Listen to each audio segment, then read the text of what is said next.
Hello and welcome to the Top vs. puCK Best of 9 series $50 thing that we don't have a title for, hosted on our very own partners in crime, AfrikaTV.com. Now, we are almost ready to go ahead and get our players into action. Right now, we're going over the veto process. And,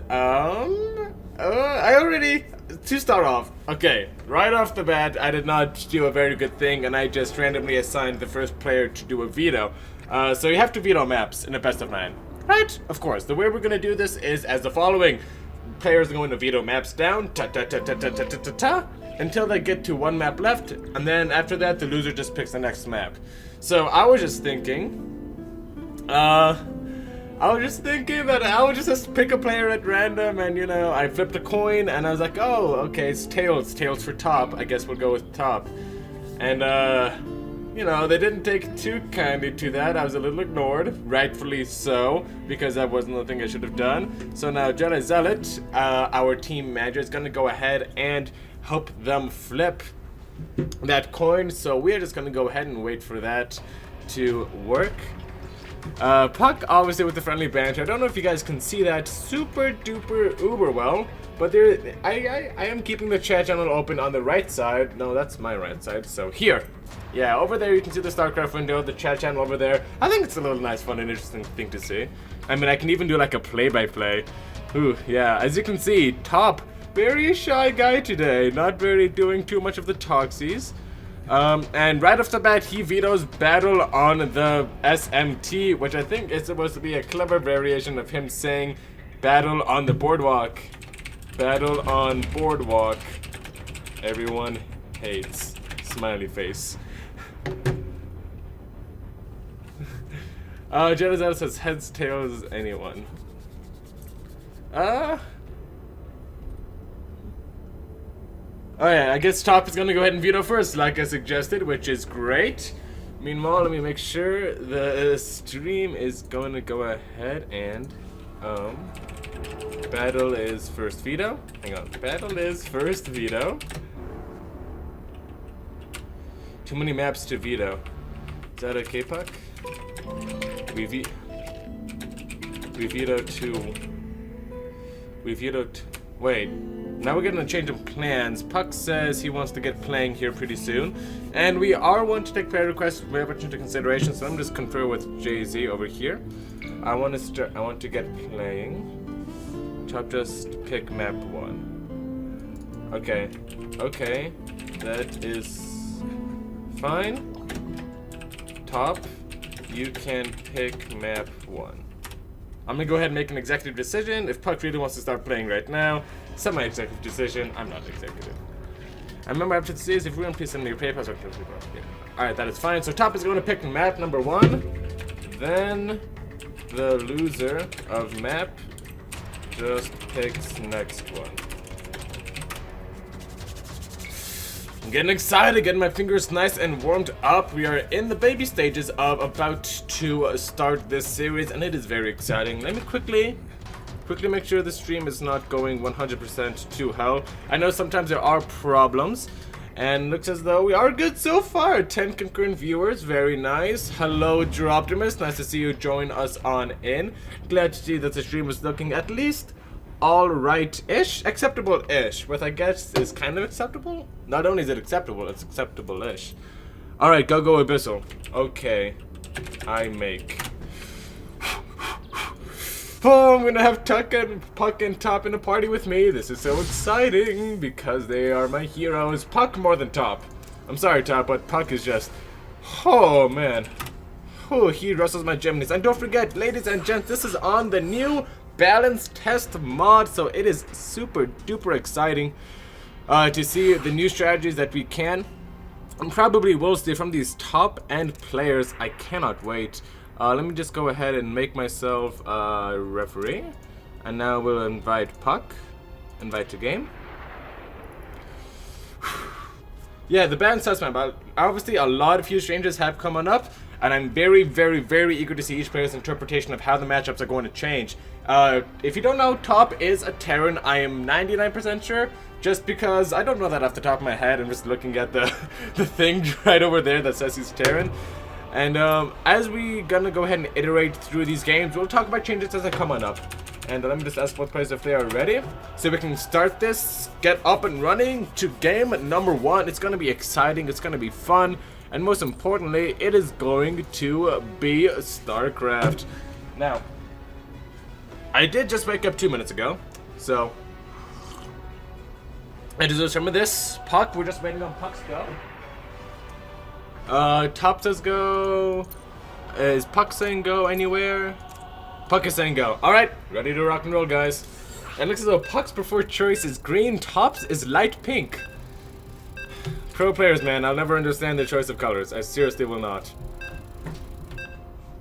Maybe it's their favorite colors? I don't know. Regardless, we're ready to jump on into game number 1. Here we are, the beautiful Sonic Aftermath logo at the bottom. Look at that. Oh, the planning. Alright.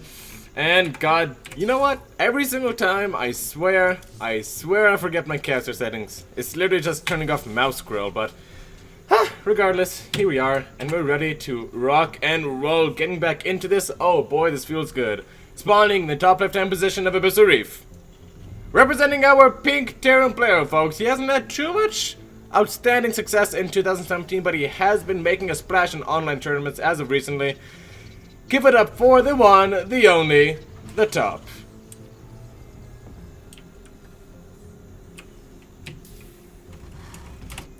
And his opponent, who I don't want to mention, is not spawning in the bottom right-hand position of Abyssal Reef. Representing our green Terran player, folks, give it up for puCK. And apparently his interpretation of the new balance test mod is this. God, ladder will be a shitstorm for at least 20 people the following day, as this is one of those builds that comes once in a blue moon, maybe even once in every 2 blue moons. Once in every 3 blue moons is where it's escalating to right now. Proxy 2 gates, what are you up to, you rascal puCK? Looks,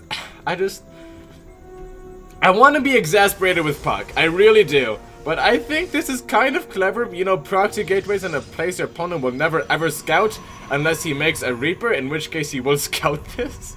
So let's just hope that puCK does not encounter Reaper. Meanwhile, on this production tab, Top's interpretation of this matchup is just as cheesy, just as bold, and just as stinky. As he is going for a Ghost Academy, because Cloak is not need to be researched now, and Cloak Ghosts are super strong, and I've died to them so many times on ladder, it is unbelievable. Now. This is a very interesting game, number 1. You don't need me to tell you that, but it's a very interesting game, number 1. I don't know what to say. So I guess I'll just cast. Top gonna go for a Ghost Rush here. And puCK is gonna go for a 2-Stalker rush, probably with a Stargate behind this. I wouldn't be surprised if it were to go down right now. Thanks, puCK. Stargate follow-up is gonna be the follow-up for our friend puCK, because I called it a follow-up, and it is as such. Ghost is gonna pop out for a Top, and oh boy, let's take a look at this guy's vision. Just wait till he sees. Oh, is he gonna miss it? He misses the first 2 Stalkers, and now there's nothing back at home. Oh no, puCK! Oh no, Top! No, puCK is doing great. Top is gonna scout this side and just... I wonder what his face is going to be. If he didn't see that, now he's definitely gonna see it right now. Look at these 2 Stalkers coming forward. Their DPS, it actually did get a little bit of a buff. Little do people know. They do fire a little bit more slowly, as you can see. They're a little bit narcoleptic about how they kill shit, but they do it pretty well. Top now is gonna go ahead and probably use the supply depot. A little bit of a misclick there for our friend, Top, or puCK rather, missing the attack on the supply depot. Meanwhile though, Top, he just figures that it is time to go ham in the middle line of puCK. Starting to chip away at these probes. First Cyclone is going to go ahead and come on out, and puCK is going to lose his whole economy. Meanwhile, Top is sitting pretty. Cyclone at the top of the ramp, probably not going to die anytime soon with the mass repair. puCK's economy is going to be non-existent, though Top's economy is just going to be trashed. And when you have a non-existent economy versus a trashed economy, you have to ask yourself something. Which one is better? Well, Mr. 789, I'm glad you asked such a stupid question. One of them doesn't exist, and one of them is just alrightish. Oh my god, that's so cute! Oh, you can tell puCK has played against this before. Look at that. Shield battery completely protecting the probes from the wrath of the ghost. Should probably surround that bad boy. There we go. Good job, puCK. And now a Void Ray coming out from that Stargate. puCK, you madman. You absolute madman. I am immensely attracted to puCK right now. But that is not the point. The point is that puCK is not stopping at the front gates. It's 16 to 24 total workers, and the Ghost Rush has been halted finally. So puCK can finally start to begin on his offense. And I think it's actually looking a little bit better. Look at this. Shield batteries are going to go ahead and do a little bit of good to this Void Ray. As you can see, the Cyclones do have that rapid fire on their first couple of shots. This Void Ray does take a little bit of damage during the first couple of volleys from these Cyclones. And Top's defense so far is looking pretty alright. A bunker full of Marines, a couple of Cyclones, a Splitter Mine, a Viking, and a lot of SCVs to repair. Liberator about to be finished up as well. I highly doubt that puCK is going to break Top anytime soon, but he's committing. He's getting another shield battery. At the very least, he wants to contain the absolute hell out of Top, and being contained the absolute hell out of oneself is Top doing. Wow, my English teacher would be either really proud or really embarrassed for me right now. And I'm gonna go ahead and wager that she is a healthy mix of both. Rest in high school, Mrs. McGrath. Alright, another soccer warping on in. puCK actually hasn't been able to get many resources throughout this whole ordeal, losing 10 workers pretty early on, and a lot of denied mining time as well. Just a pretty ruthless. And Siege actually coming out for our friend Top. He's going to be able to pick away at these shield batteries. I think these are going to repair the Void Rays well enough. He should just go for it. There we go. Just goes and charges on up. Shield batteries not letting the Void Rays die. Whoa. Oh, that is so good. Wow, I don't even care. I don't need a voice box. I just need enthusiasm. Did you see that? The Void Rays weren't dying at all. That was amazing for our friend puCK. Taking out a Void Ray and a Cyclone, or a Siege Tank and a Cyclone, and the Void Rays didn't even get a scratch on them. The shield batteries do have something to say about their energy being depleted, but that is just small peanuts. Speaking of peanuts, puCK is going to be in a decent amount of hurt right now, as Top has the Liberator over the production, or economy rather, of puCK. And it's going to be very much of a bother to him to get any sort of economy up and running, unfortunately. I mean, he's going to have to go ahead and send a Void Ray back, which is actually pretty good. A much better response than I thought. I would think he would have been forced to get a couple of Stalkers, but nope, Void Ray just coming on out. And puCK, probably not the game number 1 that he wanted to play going into this. Either that or exactly the game number 1 he wanted to do going into this. I don't care either way. This is a great thing to observe. Now the Void Rays are actually pretty indecisive. They just want to poke at the Marines a little bit. These shield batteries are going on down. puCK, I think Top has found a solution to this push, and now Top finds himself up a base, up an army supply, up in practically every single regard. And puCK just decides it is not worth it. That guy has broken my back like a vein breaks a bat. And now he's forced to go ahead and take his expansion out of much delayed time. Whew.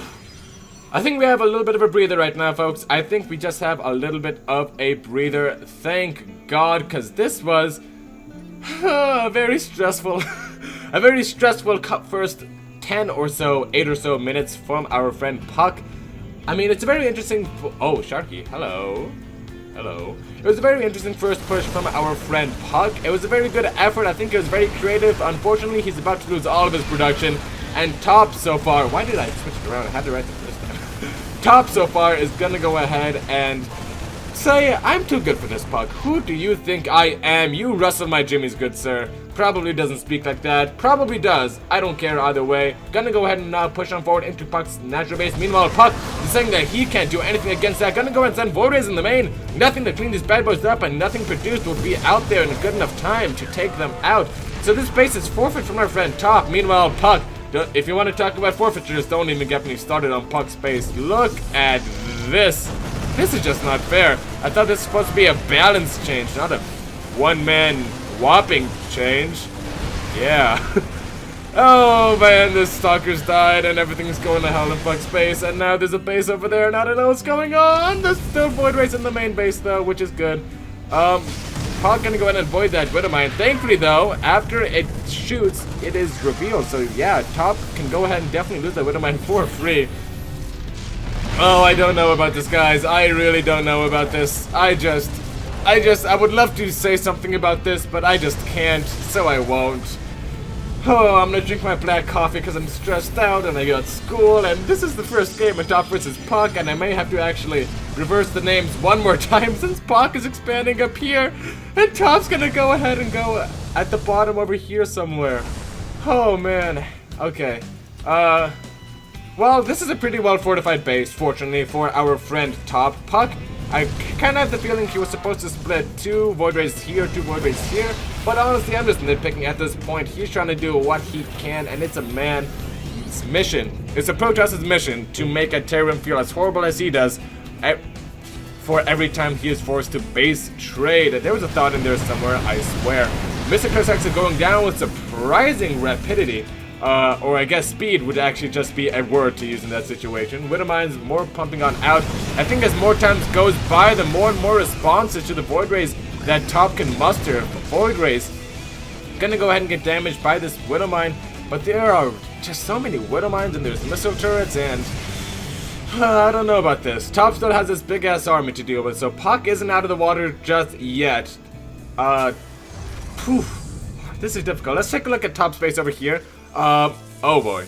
Oh boy. This may look good, but is in fact very, very, very not good. Because puCK, the cat is out of the bag. He's gonna get 400 minerals and he is gonna run for his life with these probes. At least that's what I'm thinking he's going to do. And yeah, puCK just says GG, taps on out, realizes he can't kill a missile turret, and Top!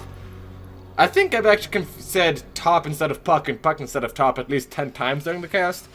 So, that kind of sucks, but Top is going to go ahead and take game number 1. That is not a misspeak. And if that is an omen for the games that we are going to see, Lord, give me more coffee. And Lord, give me patience. For if you give me strength, I am going to punch the hell out of my computer.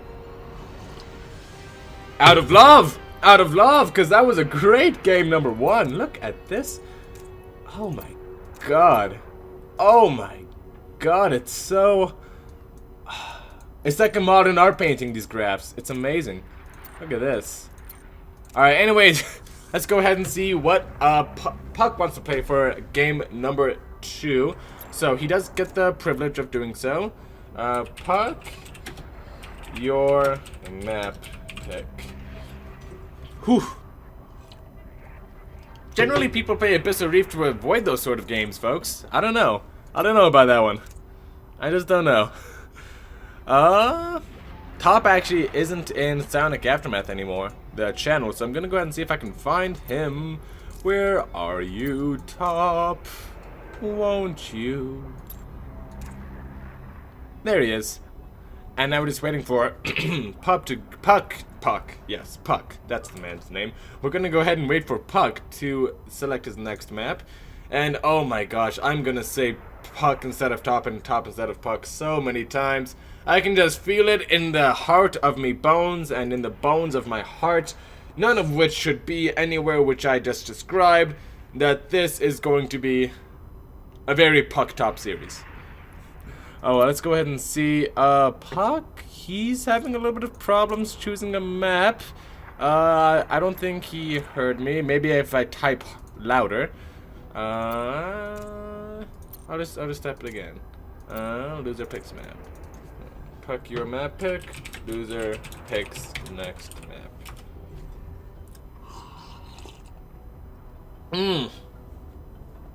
Coffee, black. Sits in your stomach, grinds your bones. Oh, it tastes like it too, wow. It's not that I don't like black coffee, it's just that I have a lot of things I'd rather drink than black coffee. But we're out of green tea. So you know what, folks? Life is all about little miseries. Just little miseries. No green tea, I guess I'll have black coffee. No black coffee, I guess I'll have green tea. I never have one when I'm craving the other. Huh. Yeah, I guess you can say my life is difficult. I think that'd be a fair statement to say. Well, puCK. I think puCK is taking a little bit of a small vacation for the time being. as he is not responding in the designated chat channel. So we're just gonna go ahead and wait for just a little bit of a while. I think we can switch back to Psionic default, so you guys can see that it actually is black coffee and I'm not just rustling your jimmies. Oh boy, I need to get new metaphors. Colloquialisms. Idioms? What was that? What was the phrase I just said? I don't know, we'll figure it out later. Yeah, I think you guys can see it in there. Look at that. Black coffee.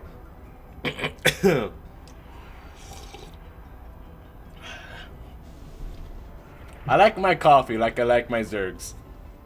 Bitter and full of lasers. You may be thinking to yourself right around now, there are no lasers in my coffee. You're not a Protoss. You don't have the coffee. You don't know what's in my coffee. There's lasers in my coffee. There's a light show. It's in the bottom. What are you talking about? Dingus. Oh man, alright, it looks as though puCK has saved me from myself and said the next map is Ascension to Ire. KK, he typed in the wrong chat channel. Oh, shot through the heart, and wrong chat channels are to blame. Ascension to Ire is going to be the next map. It's not going to rhyme, I don't care. It's 11 in the morning and I'm not supposed to wake up until 12:30. So, I am okay with myself. I've officially pardoned myself from this travesty. Gonna go ahead and invite puCK to game.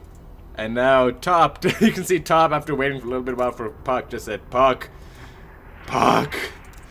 where are you, puCK? And it looks as though we are almost ready to rock and roll. Ascension to Ire, one of those bigger maps in the map pool. Though definitely not as big as some other maps. That one map, I think it's called Blackpink, or a Neon Violet Square, actually. Those are both actually deceptively big maps. Definitely maps that I can relate to, at least on some levels. And it looks as though we are almost ready to jump on into this. So, Top is go-go, puCK is go-go, I am go-go. Let us go-go. I will never understand where that first started, where people say go-go instead of go. It's just one of the cool things I picked up on when I was a StarCraft noob, and I've yet to discard of that, so to say, as of yet. But I think it's a nice thing to say. Regardless, we're ready to jump on into game number game number 2 on Ascension to Ire. It is Top versus puCK. It is going to be a blast. Let's get on into it. Spawning in the top left-hand position of Ascension to Ire, representing our resident green Protoss players, showing some very shenanigan-y play in game number 1. And possibly game number 2 as well. Give it up for puCK.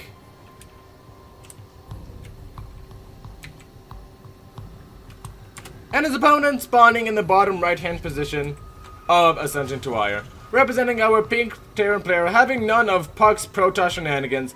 Give it up for the one, the only, Top.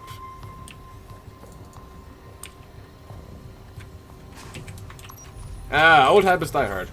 Get out of here. Interface that nobody needs since everything you have is right there. It looks pretty though. It's a very pretty looking interface. I always used to have it because it was just so pretty. And then it dumped me. It was actually pretty mutual, but whatever. Top actually gonna go and scout out puCK shenanigans right away, saying, I know what you're all about. I know what you're after. You just want my ladder points, don't you? Or my $50. And Top says, no. You're not the one who boops the nerd, my friend. I am the one who boops, as he makes his barracks 70-80% complete now. And Top, you are in a perfect position to defend this. Now, puCK is obviously in a spot of bother. He is making his Chrono Boost. He has spent one so far, you can tell over here. And I think puCK, I'm not sure what he is going to do. I mean, he definitely can't go through with the rush, but you don't want to just spend 400 minerals to have it die early on in the middle of the game, or before the game has even started. Most people would agree that losing 400 minerals is a bad thing, especially when you're not even 2 minutes deep into the game. And I don't think puCK is actually going to follow through with this aggression. It seems as though he just wants to go back to base, rethink his life decisions just a little bit, and play a normal game. I don't really believe that he can make much happen. That being said, it's not like he's not going to try. The probe is shocking around, as a wise man and one man once said. Crouching probe, hidden pylon, except in this case the pylon is a Stargate, and the probe is a puCK probe. What is a puCK probe, you may ask? Well, a puCK probe is very different from a regular probe. A puCK probe will do the same thing twice regardless of its efficacy or not. It has a game plan in mind, and regardless of whether or not you're going to use that game plan, it is going to execute said build. Did that make sense at all? I don't think it did. But that's not the point. The point is, puCK is going for the same build, and I think he's trying to say, I think he's getting the mentality that, alright, well, you had a ghost rush the first game, you didn't let me show you the full power of this build that I can do. That doesn't count. Let me show you what I can do when everything goes exactly as planned. puCK is going to go ahead and start poking away at this Cyclone, which is actually pretty fearsome.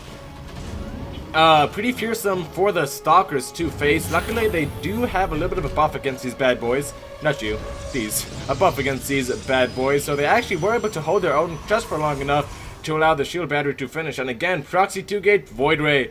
puCK says round number 2, I agree. Let's see what he has in store for us. A build that works the best it possibly can, or possibly the worst it possibly can. Not quite sure how to call this one just yet. We shall see. I do like the idea though. The shield battery is definitely healing the hell out of these Void Rays. I think actually puCK needs to be more aggressive with these Void Rays. He has a lot of energy on these shield batteries, and they're not going to die anytime soon. Like, if you just have to stay up here for a little bit of an extra while, get shot at a little bit more just to take out a building, I think it is very much worth it. Now, top is starting to fall a little bit apart here. He is supply blocked to hell, and probably is going to go ahead and have to use a supply drop in all honesty, or just wait for this supply depot to finish. Not a very likely scenario either way. And no Widowmine's out just yet for top. I thought he made one, didn't he? Yes, he has one Widowmine. Oh, top, you rascal you. He's going to go ahead and say, no, you do not get an economy for this build. You do not get to determine the pace of this game. I am the one who determines, I guess. Now he's going to go ahead and drop that Widowmine into the main base. No response yet from puCK. A big explosion, killing only 2 workers.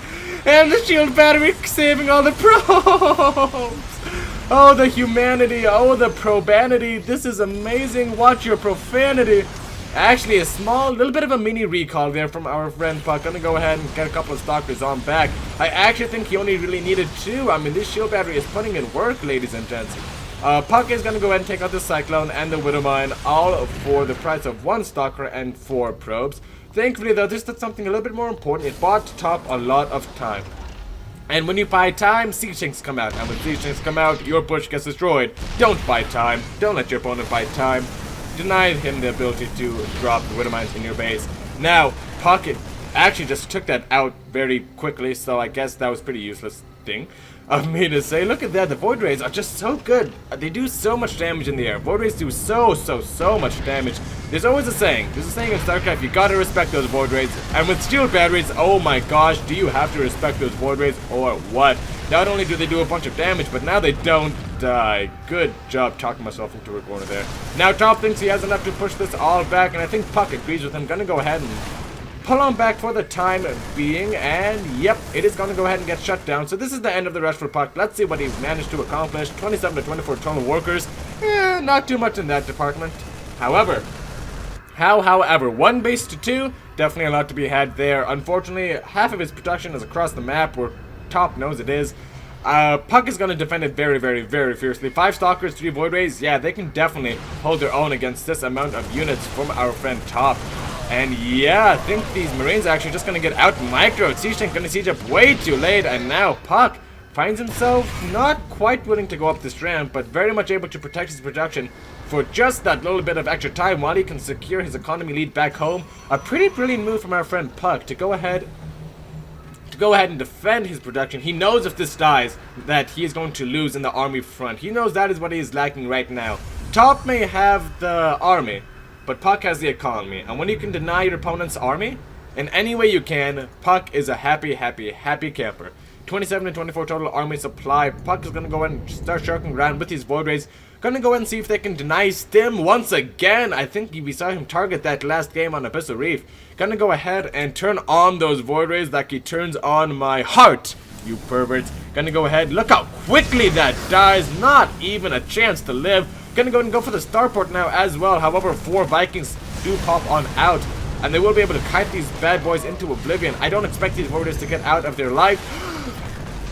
Get out with their lives. Except for Mass Recall, baby! Oh, puCK, you steal my heart in different ways every single day. Unfortunately, he does lose all of his production, but he has bought more than enough time. 31 to 37 total workers, 33 to 24 total army supply. So still not the best. No medevacs in this army, no healing potential at all. So top, what you see is what you get. There's a medevac there. I am a liar. puCK is going to go ahead and transfer this down the best that he can, and he's going to go ahead and pick away at a couple of Vikings, actually. A little bit of a mistake here, and unfortunately, top does have to siege on up. He just doesn't have the meat on the ground to just push these stalkers back easily. And yeah, this is a pretty big burden for our friend top. He is going to go ahead and start to expand. I guess his goal right now, just kill the expansion, and hopefully you can make some magic happen. And thankfully, he does have a little bit of an army supply advantage. I think those Void Rays actually... Did they go down? Yes. 2 Void Rays, 3 Void Rays now went down. Only 2 of them are left. There are a lot of Siege Tanks. This is a very Siege Tank heavy push. However, the Marines are the name of the game. Actually, no, the bunkers are. Because Void Rays are really good at hitting things that can't hit them. E.g. or i.e. Siege Tanks in this case. Oh, wow. And if you get these Marines and kill them somehow, then all your Siege Tanks will just die to a couple of Void Rays. So, I like this idea from top. He's going to build a couple of bunkers, do a hard contain. Very, very annoying for Protoss to deal with. I think puCK needed to warp on in a couple of adepts to shade on in and hopefully get rid of this sooner. But he actually has Blink Finish on up. Going to go and target down every single Siege Tank. I guess that's one way to do it. Oh, wow. That was not something I expected. That Twilight Council was researching Blink because I didn't look at the protection tab. Wow, and now a Void Ray on the other side of the map as well. 2 of them actually wreaking havoc. puCK, I think he has done it, showing his hand at the beginning, tipping it, and not letting it affect him in the slightest. Shield battery, good unit. And now puCK is just standing here trading so efficiently. The Siege Tank doing the best that it can. But this ain't your grandma's Siege Tank. It actually is your grandma's Siege Tank, as it just took down a couple of stalkers. Wow. And now puCK, still on the opposite side of the map, gonna go ahead and take out more ICBs. 10 of them going down. Nothing able to come out of production. This is top's one and only push. And with the Zealot Warpin, I think the writing is on the wall. I think puCK... Wait. There we go. I think puCK may have just won game number 1. There we go. The score is fixed for what it's worth now. 31 to 21 workers, 18 to 16 army supply. I think puCK may have done it. However, he did sacrifice a lot of stalkers. Any good Protoss would tell you puCK has lost a lot of stalkers. But there's just nothing to respond to the Void Rays. I think this is just going to be a Void Ray win. Oh, I think this is a first for me, folks. This is a first for me. puCK winning purely because his opponent can't shoot up. A thing that a day I never thought I'd have to see. Vikings are going to do their best. They can kite Void Rays, so I guess there is some hope after all for our friend top, but more and more workers going down. Now, Void Ray trying to recall is going to go ahead and get taken on out, not after significant damage to top's economy, including a base and all of its workers. Not to mention a hell of a lot of army to top it off as well.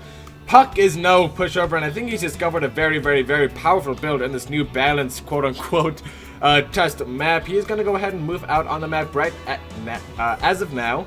Yes, I can word. Yes, thank you very much.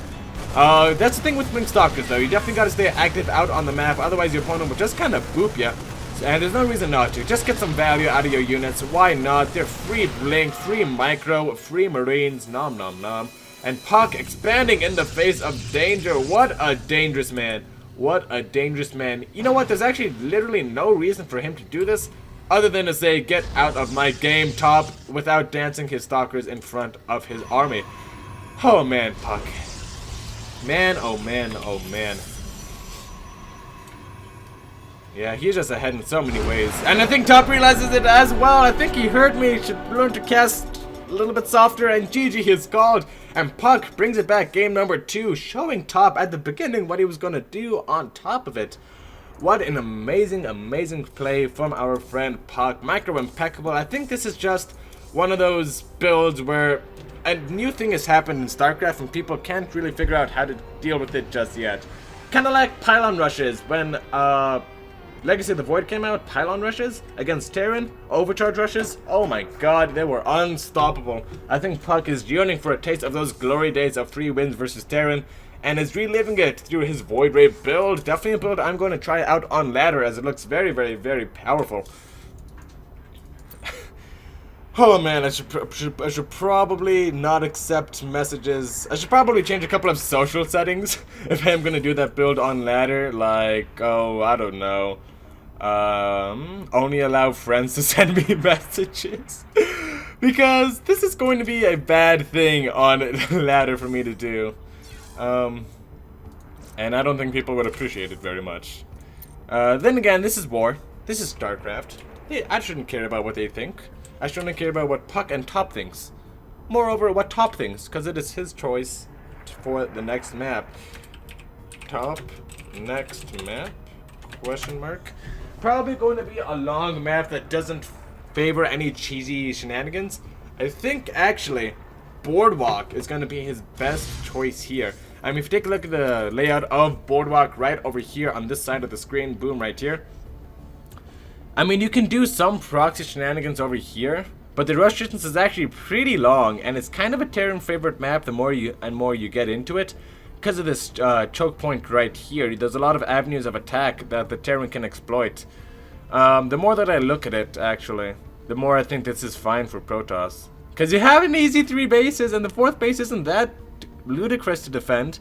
There are a lot of pathways in between everywhere, so as the game goes on, Terran's going to get more and more crazy. That just happens naturally. But I think in the early game, Protoss should have this on lockdown, which is pretty cool. And it looks as though Top agrees with me and wants the next map to be Odyssey. KK, I make. Alright. Next map is going to be Odyssey. Odyssey. Iliad and the Odyssey. I don't remember what that book was about. I needed to create it with a mod because I am a dingus. I think it was about a Cyclops who got blinded by a man called Nobody, and that was supposed to be funny because my teacher stayed on it for like 2 class periods. Oh my gosh, AP Lit will do things to you folks. It will do things. Alright, make referee. Invite Top. Invite to game. puCK, invite to game as well. Look at me, I'm refereeing over Top and puCK. puCK. Did I say puCK? Like Doc or Fock? No, puCK. It's puCK. I'm refereeing over Top and puCK. Oh Jesus, that just does not work in my head at all. Not in the slightest. Alright, Top says go go, puCK says go go. I think we're ready to go go folks. Let's jump on into game number 3. It is going to be on Odyssey as previously foretold. Did you guys ever have to read the Iliad and the Odyssey? Oh my gosh, it was okay. I'm not gonna say too much against it, cause it is an alrightish book, but it was just a little not amazing. Little not amazing for my young 16-year-old mind at the time. That all aside, we have a game to cast. No more StarCraft, just Odyssey. Spawning in the top left-hand position of Odyssey, as previously mentioned. Representing our pink Terran player. He just got reverse booped by puCK by his own all-in that he scouted in game number 2 and held. No, scouted in game number 2 but didn't hold, but didn't scout in game number 1 and held. So, don't scout at all? Give it up for our friend. He's not a bottom, he is definitely a top. Yeah, he is. And his opponent spawning in the bottom right-hand position of Odyssey. Oh man, the Axotos is what I think his name is, representing Root Gaming in all of its glory, the green Protoss player. It is puCK. And as I think most of you can see, once again, there is no pylon in the main base. This is not some new special tactics, ladies and gentlemen. It's not as though he's just pooling up all his money to go for the supreme, the ultimate Nexus first. No, though that would be pretty damn cool. There are more shenanigans afoot. Now, Odyssey is a very interesting map. It is very Terran favored against Protoss in most ways. Mostly because after your 3rd base, there's not really too much you can do in terms of a 4th. You can go for the gold right here, but then you'll just like one long vertical line. And with the removal of the Mama Ship core, it is actually very, very, very difficult to hold off drop play. I think that's actually the strongest thing Terran has going for them right now. No overcharges means no defense against drops. So definitely something puCK is going to have to watch out for. He's going to have to use good old-fashioned Heart of the Swarm style drop defense, which includes getting a bunch of observers and actually sending army units up there. Oh my god. Oh, and he loses the probe trying to kill the SCV. puCK, this is bad. puCK says that. I say turtle. Hopefully they will love me for doing the turtle and think that I am cool. Oh my gosh. What? Let's just stick to the game, bugs. Another stalker coming up for our friend puCK. And he's just going for a gateway expect. What? Then why the hell would you get this here? I don't understand, puCK. Help me understand why. I don't understand. I think he's trying to psych top out. I mean, maybe he's thinking I can... Maybe he's thinking he can, like, make top worry more than he actually should. But he's actually getting stalkers out of it, so that's not the case. He's delaying his tech. He's getting stalkers. I don't understand this, and I don't want to because puCK is a god. Alright. Whew. Hot flashes. Hot flashes, folks. Hot flashes. Okay. Let's calm down. Yes, what was I talking about? Drop play and how it's good for Terran? Yeah, there's no overcharge, so it's actually really hard to defend against drops. And Protoss is slow and their army is all in one place, and that is bad. Now, top is going to go ahead and have around 6 Marines to go ahead and boop this stalker away. Let's go ahead and see how good top's macro is. How good puCK's is, moreover. Because 6 Marines, I don't know if you've known this, but 6 Marines can definitely murder face a stalker. Stalker going to go and try and get a couple of pot shots out on it. And top actually, ooh, Marines get 3-shotted by stalkers, not something I super expected. And top actually, ooh, gonna go ahead and cede the high ground just for a little bit. Not something I super agree with. Area is gonna go ahead and go back on, but no, retreats instead of standing and fighting. A little bit of a mistake there from our friend top, but he does realize that he does have the superior cannon. I'm gonna go ahead and stay at the top of that ramp, and as you can see, top is going to go for a one-base sort of build. It is going to be a good old-fashioned Marine Tank Liberator push, very annoying to deal with indeed, I can tell you that much. And puCK is going to go ahead and tactically start preparing his defenses. He's going to go ahead and try and defend it with Blink Dark Shrine. I think that's a very good response, especially since top is not going to be banking energy on that orbital command, nor is he going to throw down an engineering bay anytime soon. If we also take a look at the vision of top, he has no idea about anything in the main base except that it exists and that there's a natural. So top is going to go ahead and have a little bit of a problem. A little bit of problems with puCK. puCK actually just being so annoying. So annoying. The more annoying the Protoss, the better the Protoss. And puCK is the best Protoss that is... Well, he's a pretty good Protoss. Not the best Protoss. I'm sorry, but he's not the best Protoss. I mean, maybe stats or hero or someone like that. I mean, he's a pretty good Protoss, don't get me wrong. This guy can boop nearly anyone in the world, but I'm just saying there are better. Not to take anything away from puCK. puCK is an excellent player. Taking away, I think he shaved off like, what, 5-6 Marines? Yeah, 5 Marines, all for the cost of a little bit of fancy movement of his mouse, is definitely going to severely hinder this push. That's half of top's Marines. Almost gonna go ahead and be taken away before the push even starts. So very good play here from our friend top. The Dark Shrine has finished on up, and actually very interesting play here from our friend top. Did he scout it? He definitely sees the Dark Shrine. Problem is, does he see it? I don't know. He should be starting an engineering bay back at home if that were the case, but I don't think he sees it. And a Dark Templar is about to move on into the main base. Now, Stalkers are going to go and take out that Liberator. Going to go ahead and scan now. If top didn't know before, he definitely knows now. Now making an engineering bay, and already it's too late. The hacking has begun. Oh, puCK, you hacker, except for Avalo hacks, it's DT hacks. Wow. Wow, that's a lot of damage. Meanwhile, 9 SCVs, probes, things are going to go ahead and die. Face, murder. And that is not good for top. No overcharge to stop the aggression. Top is just going to push himself on through relentlessly. Look at that. No remorse at all. However, lots of Blink Stalkers here are existing, and it's just too much, and puCK takes game number 3. Oh my gosh, can we see a normal series with you guys? Come on. Play nice, play fair, play macro. I actually do love what I'm seeing so far. Never mind, don't do any of those 3 things that I just said. Look at the graphs, man. Oh. The thing is, I think top may just be a little bit on tilt. He scouted that Dark Shrine. Okay, so let me see something. Build order. Let's see when the Dark Shrine finished. Dark Shrine finished at... Okay,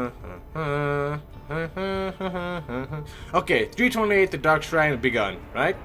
I think at around like 4-ish, when there was still like 30 seconds left to the Dark Shrine, he had a Liberator in the main base of puCK. I mean, I think this was just a bad case of top not clicking on the buildings.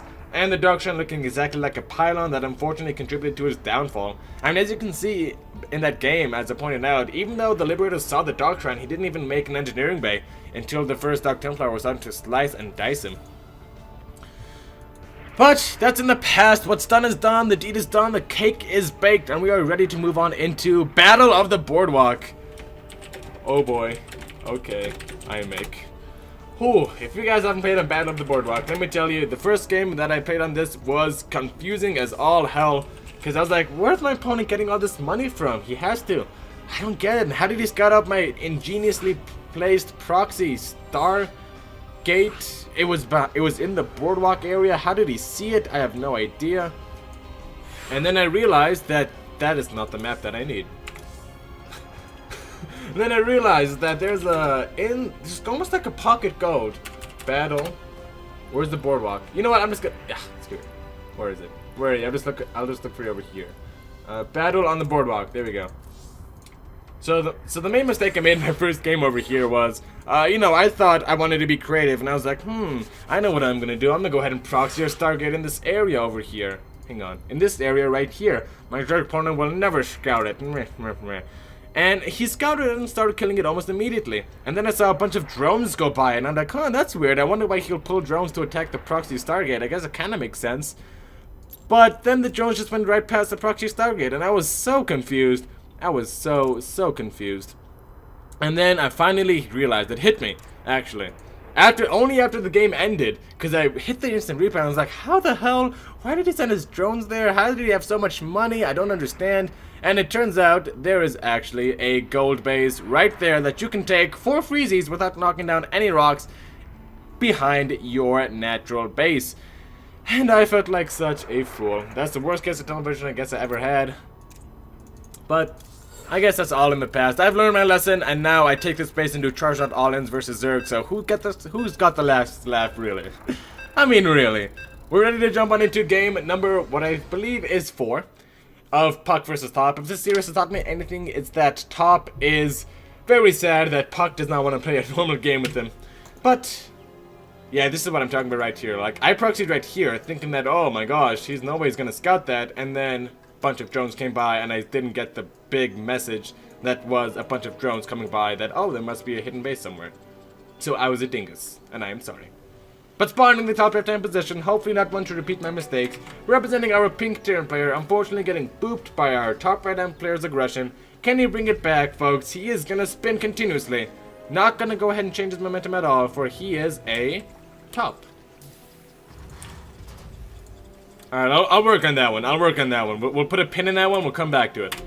And the top right-hand position. The aforementioned opponent spawning as a green protest player.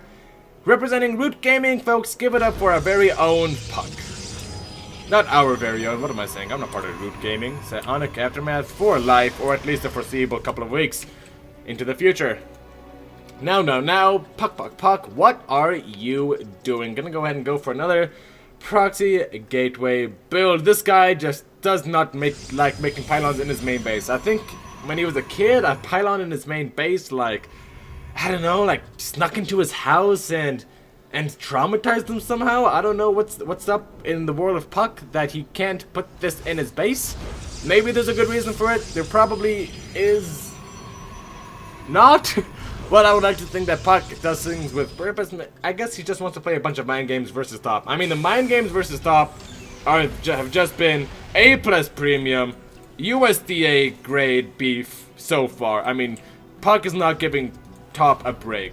He is not giving him a break at all. And this is obviously very much to the distress of Top, who is going to go in and go for another sort of cheesy sort of build. I think this is actually the cheesiest series I think I've ever cast in my career as a caster. I mean, I don't think there's been one player who has vowed to himself that he is going to play a macro game with no shenanigans, try and get into the late game. No player has done that so far. Top 2 games has Ghost Rush. puCK every single game, except for one, has Void Ray, Shield Battery rushed. So I'm guessing that these players are going into this game kind of with the idea that they do not want it to last very long. I think the other thinks that they can just kind of boop the other. I think puCK thinks he can boop Top more than Top thinks he can boop puCK, but we shall see. And as we can see, Top is probably not going to commit too much to this ghost rush. I mean, he's going to make a ghost. We can go ahead and follow it across the map as we talk about Battle of the Boardwalk. As you can see, the only way to your opponent's base, or rather the quickest ways to your opponent's base, are through this long U-shaped place over here. Or you can also go through this middle sort of center aisle over here, which is a little bit longer. Or you can go through this bottom place over here, which is a little bit longer still. Interestingly, Stalker makes his way into the main base of Top, and Top has nothing to defend against that. And look at this, perfect defenses back in Hope, an Observer, and a Shield Battery. Just gonna go and lose his Ghost, not even gonna get out with his life. No EMP on the Observer, no love for the Ghost. 4 workers going on down, already a disastrous start for our friend Top. And puCK may be looking to take a quick 3-game advantage over our friend Top. And a Cyclone pops out just in the jiffy of the nick of time. But not after 7 workers have already lost their lives to the Stalker of Despair. This Stalker should not be known as the Stalker of Despair, for the lack of a better word and for the lack of thinking. You are the Stalker of Despair. Congratulations, Stalker of Despair. You are going to be the hero for puCK this game. Not only do you have 7 kills right now, but you shall then in the future kill 7 Ghosts, 7 Liberators, 7 Vikings, and 7 Battle Cruisers. And only then, only then, will you fulfill your prophecy. Will you fulfill your destiny to become 14, 20, 28, 35. The 35 kill Stalker that puCK needs on Battle of the Boardwalk. I'll think of a better story for him later. Right now, we'll put a pin in it. Now, puCK is actually going for something that I think was actually dead. That I think actually died.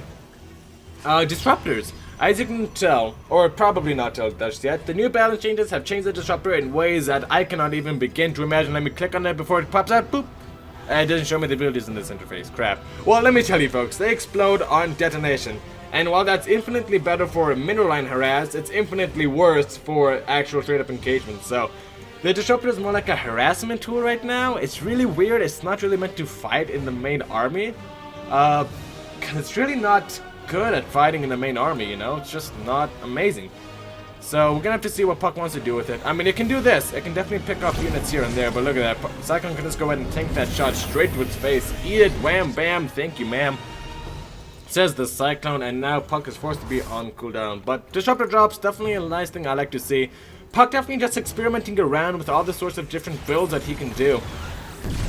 And, yeah, just trying to check the viability of it all is what I think the objective from him is. The cooldown on the Disruptor has drastically lowered, so that's definitely a plus for these kind of drops. In fact, he can actually go in again. So it's definitely going to be a lot more consistent damage, but definitely going to be a little bit weaker in some regards as well. Now, 4 Stalkers coming up as well to kind of help in the push. Gonna go ahead and send that Disruptor out. It does not detonate on buildings, and Advanced Ballistics gets denied. The one comeback mechanic that Top may have been able to use to get himself back into this game, and now puCK warping in more and more Stalkers. What famous aggression this man is known for. Gonna go ahead and push on forward. Can he go up this ramp? This is actually what Stalker Hell is. I know most of you guys have never heard of Stalker Hell. Let me explain.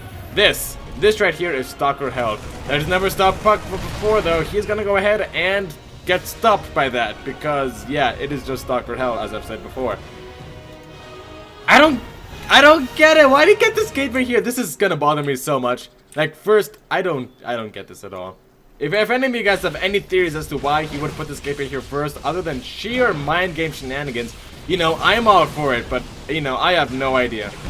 No idea other than that. Right, so those siege tanks are finally gonna go ahead and push these Stalkers on back, and Top can take his expansion, but puCK has definitely been the guy who has been dictating the pace this game thus far. This series thus far, actually.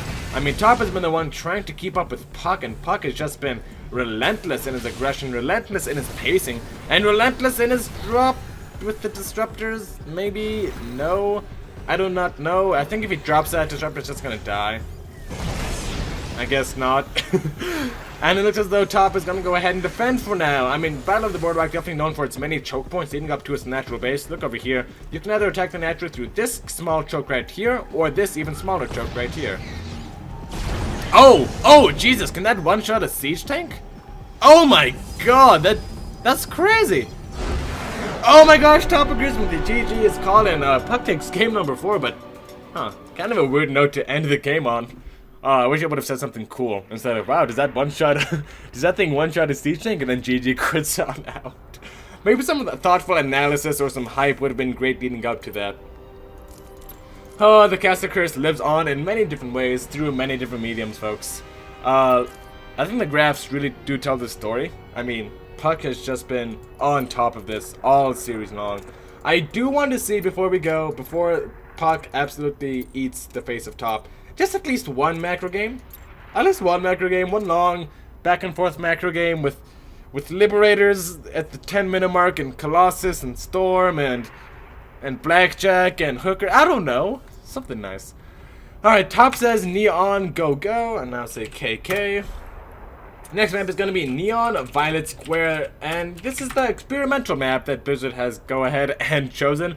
This is the 17-year-old community college map, as we shall lovingly call it, as it is very, let's just say, it doesn't really have a set direction / path, and is very experimental. Let me explain what I mean by that as I make myself a referee and invite the players. The map is actually very, very, very interesting. In the middle of the map, they are introducing kind of a new mechanic. Not really a new mechanic. Maybe I misspoke there, but kind of a new terrain interaction. Let me see if I can see it right here. So these squares over here. These squares over here actually are not just decoration. They actually do something. I think if you guys have actually seen a highlight, I think it was actually puCK's highlight, where he just shoved all of his units into here, into these spaces. These are actually like raised block spaces, like buildings, sort of. Like, you can't path around them, right? Only Colossus can, like, walk over them and shit like that. So, it'll be easier to explain when I get into the game. But there's been some great replays on that. Some great highlight reels, and I think this map actually has a lot to offer the StarCraft community in terms of amazing plays and long macro games.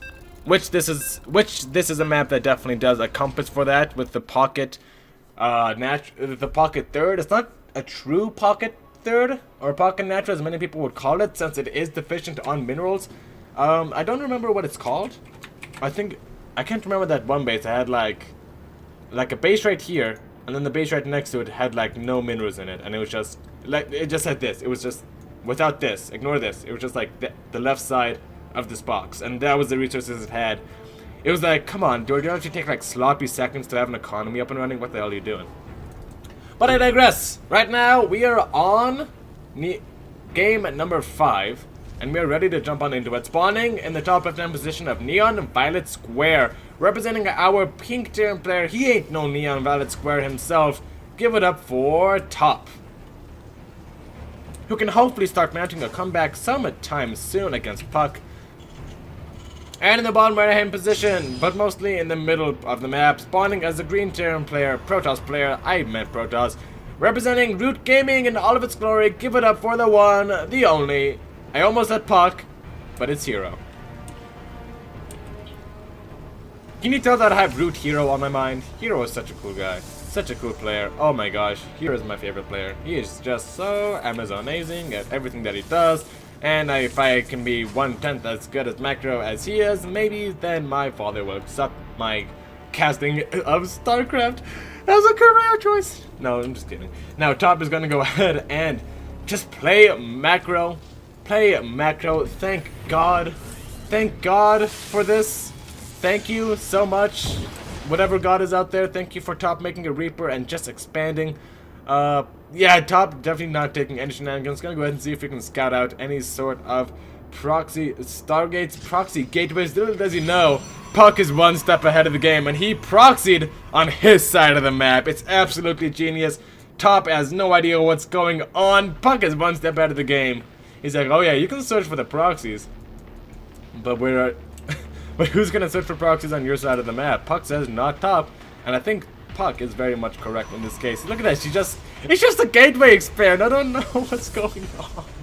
Alright, let's talk about the map, something to get my mind off. Now, Neon Violet Square is mainly known for these 3 big kajiggers right in the middle of the map.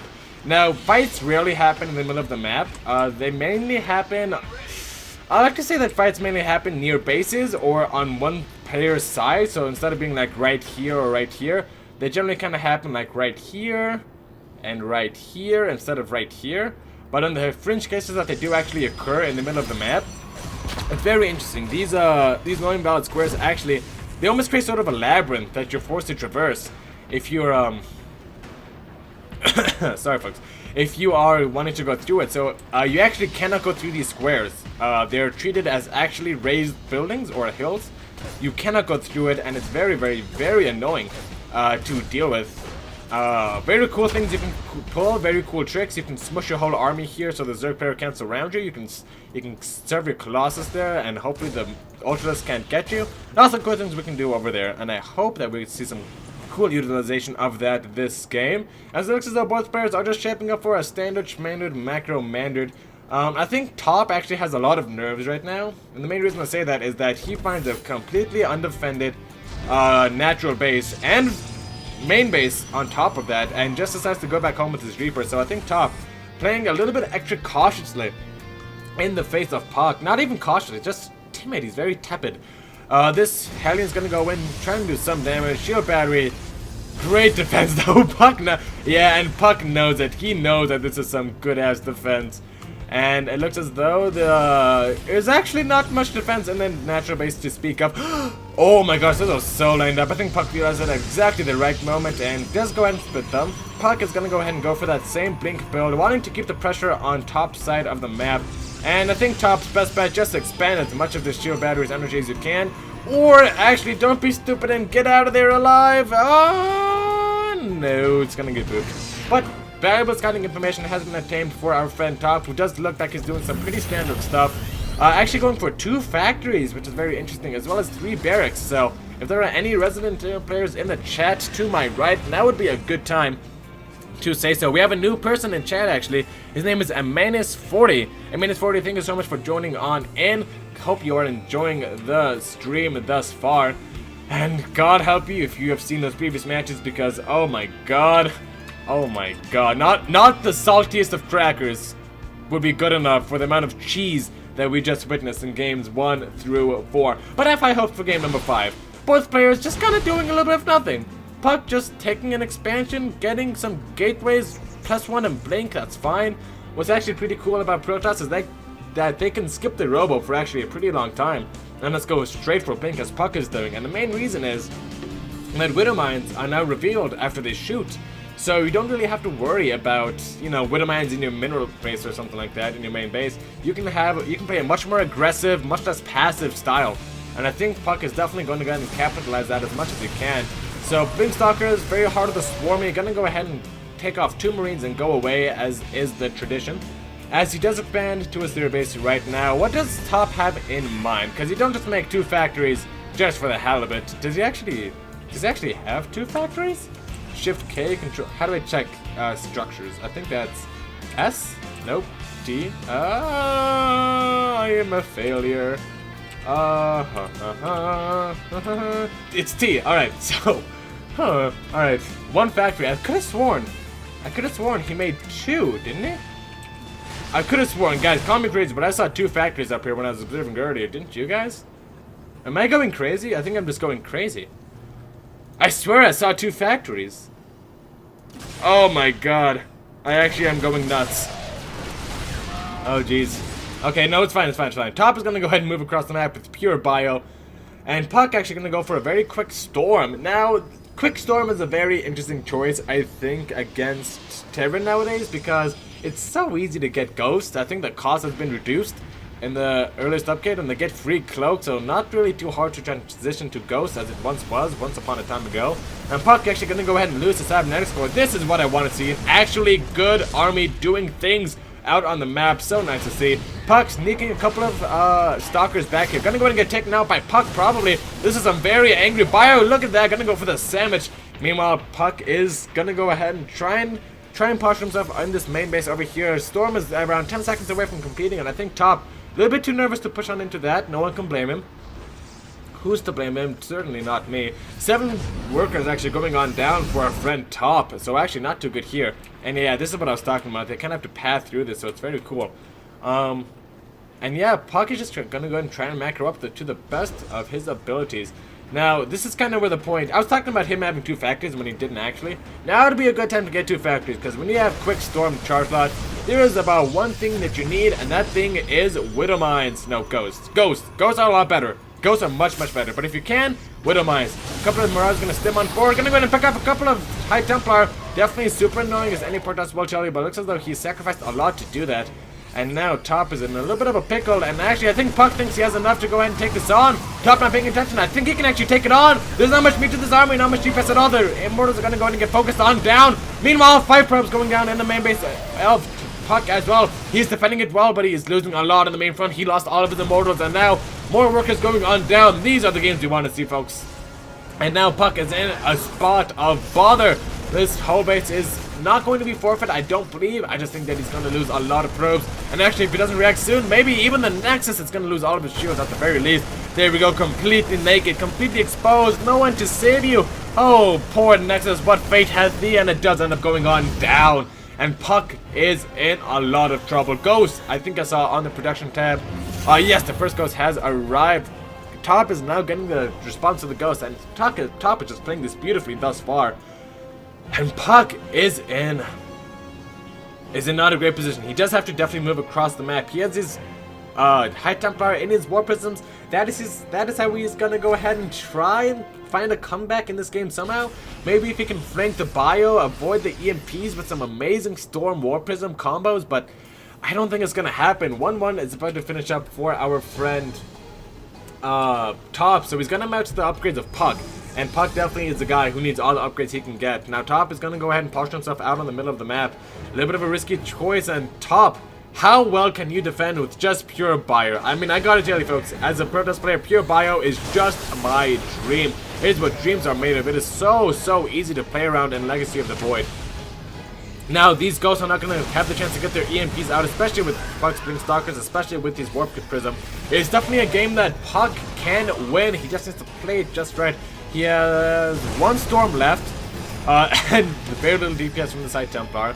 Let's take a look at our friend Top. Let's take a look at the player camera if you actually can, of what puCK is thinking, because he is definitely not very happy. There he is, going to go in ahead and look for that snipe with 2 Marauders. And now he is just completely focused, 100% on that army, focused on not dying, just very lasered in. And he knows this is all that puCK has. If puCK doesn't break him with this push, he goes home to nothing. I mean, he's even making photon cannons for heck's sake. I can say Christ's sake. It's fine. It's fine. Now puCK has bought enough time to go ahead and get 2 Storms in this army now. But with the good spread from Top, I think he should be able to hold this on off. A good spread at the beginning, and it looks as though Top is very much gonna go ahead and do a good spread the second time. And I just don't think there's enough. puCK is now all out of Storm energy, and a beautiful EMP, no High Templars in the War Prism, and now puCK can just get the hell out of Top's side of the map as he repels him. Top now playing a much more confident game. We can see him getting his upgrades, getting his micro down, getting into his stride, and Top, fortunately, he did not actually scout out the base for our friend Protoss. Our resident Protoss puCK, and he's actually not making any SCVs either, so still his game to lose. Pure bio, it does face some difficulties against Storm, Charge Lord, Archon, just because of its complexity. However, with a couple of Ghosts, yep, just 1 Ghost actually for the time being, with a Ghost, it shouldn't be too much of an issue. And puCK, how is he going to defend against this? He's already throwing on a bunch of shield batteries, which is going to be pretty amazing. I think Ghosts are definitely going to negate these shield batteries to some extent. I'm not quite sure how that interaction works out. If you're happy, you get EMP next to shield batteries, or if you're sad, because you drain all the energy out of your shield batteries, but then you get all your shields. I think it's bad either way, because you want that shield energy to be used someplace else, but it's not going to matter since it's not a pylon, and puCK is sad. Big EMP goes down. I think this is the beginning of the end, as a wise man once said, and now Top is just collapsing on top of puCK, closing the jaws of Terran. There is a small Stalker counterattack going on the opposite side of the base, but it's just that, a small Stalker counterattack. It is going to go ahead and take out this small force of bio, thankfully, but there's nothing stopping Top from pushing on forward into the natural base of puCK. I guess timidity? I guess. I mean, he's going to have to push himself through a choke, and against Storm, that is definitely a death sentence if you don't know whether there's Storm waiting for you or not. So I guess Top is just going to go ahead and play a very safe game, trying not to lose the Medivacs. Top, you lost 1-2 Medivacs. Top. Gonna go ahead and lose 3 Medivacs actually for the price of 1, 2, 3, 4. Count with me, folks. 5 Stalker. 5 Stalkers for 3 Medivacs. Actually, a fine trade for puCK. I would be satisfied with that, especially against Storm. And actually, Storm drops coming up for our friend puCK as well. I mean, you gotta hand it to this guy. This is a player who's been in many a pickle in his professional career, and he knows how to get himself back into situations. I mean, puCK is definitely a guy who does not give up, who knows exactly what he needs to do, and under what circumstances he wins the game. And I think this is a very, very, very good start to it. Now, Top is just still going for that pure bio. I don't think it's a very amazing choice, honestly. Like, Liberators would be fantastic. I know against this huge stock account it doesn't look like that, but just to have the zoning potential would be amazing. Then again, this much bio is pretty damn good as well. He's just having trouble. You can't stim up a ramp against Storm. I mean, it's just not something you can do. I mean, he has 8 ghosts, but it needs to get the EMP. And it looks as though puCK is going to go ahead and have to... Oh, actually gets the feedbacks on out just in time, but he spends all of his energy on the feedbacks. Only one Storm does land. The pylon does go down. Is it enough from Top? And I think it is. And I think there's nothing stopping Top this time from taking out this natural base. A small counterattack on the opposite side of the map. GG is called, and Top, in the first macro game of the series, takes a very, very convincing game number 5.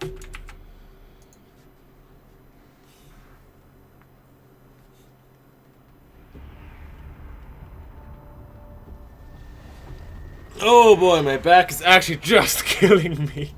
I don't know why. It is just a thing that is happening with me. But that's not what we're here to talk about. We're here to talk about this game. Very nice game. I think that this was a clinic on the new units and new unit interactions and new unit builds that you should look for in the new balance patch. The storm drops were a great idea, but in the end, puCK, it just was not enough. The multi-prong from Top, like I was saying, Terran drops are so strong. They're so incredibly strong against Protoss right now, and puCK, he just got pulled apart by it. An old Terran trick, but a tried one at that. And now it is puCK's turn to go ahead and choose his map. I think we are on game number 6. If we get to game number 7, which I think we're guaranteed to, we just recycle all the maps in the pool. So let's go ahead and see what puCK has to say. puCK says black pink. And no, he is not just naming 2 different colors, and no, he is not trying to describe how I cook my meat on my grill because I am a horrible chef. No, Blackpink is a map, and it's actually a macro map as well. So it looks as though this series is slowing down just a little bit, much to the... Oh my god, so many maps. Blackpink. God damn it. Oh well, we'll just... Here. Blackpink. It's one word, okay. What was I going to say? Blackpink is actually one of those bigger macro maps, so I think at the beginning of the series it was very cheesy or was very meh, but now we're getting into more technical, long, drawn-out maps, and I think this is where Top, as a player, just really, truly shines. I mean, Top, I like to compare Top to Nurchio, or Nero. Yeah, Nero or Nurchio. I like to compare puCK to our Nurchio in some ways, and the reason why I like to do that is because he's a very smart player, right? Like, he knows like, he's smart and creative. He just has some problems executionally or strategically that really hold him down. Like, he has some strategic problems that definitely hold him back as to what to build, how to stop a Protoss from scouting his proxy ghost, if he should even make proxy ghosts, if you should expect him to scout, stuff like that. But I think Top definitely is a player with a lot of potential. I think he has a huge amount of potential. We're going to go ahead and just mess with these guys, switch them out from Team 1 and Team 2, and now StarCraft told me stop it, so I can't do it anymore. I gotta ruin the fun, StarCraft. Alright, we're loaded on in. As you can see, it's a pretty damn big map, but actually surprisingly small base density. So while it is a big map, there's only like 4 or 5... puCK, come on. Just for once, can our green Protoss player spawning the bottom left-hand position of Blackpink representing Group Gaming, he is puCK. Can he just build a pylon in his own damn base for now? I gotta ask him about this after the series is over. Why he never built a pylon? His first pylon is main base. You know what? Take your best now, folks. Take your best now. Will puCK... Hang on. What? Will puCK ever build a pylon in his main base? I don't know, folks. This is what we're gonna go ahead and try and find out. I'm gonna go ahead and bet one Nathanius announcer pack, otherwise known as a Haypenny from the Old South, that he is not, in fact, going to ever build his first pylon in his main base. I just don't think it's something puCK is going to do. I think there's a reason. I don't think this necessarily means cheese. I think puCK just uses this as scouting, which is really weird. And look, he gets his very early second pylon in his main base as well, so it's definitely not a cheese. Or it's very probably not a cheese unless he wants to rush out a zealot. So I guess this is just a technical thing he does to either to both psych out his opponent and moreover to kind of scout. I don't know, scout. Maybe he likes rushing the stalker across the map. I think that's it. I think that's the reason why puCK likes to do this. All right, I think I figured it out. I think almost every game he's done this.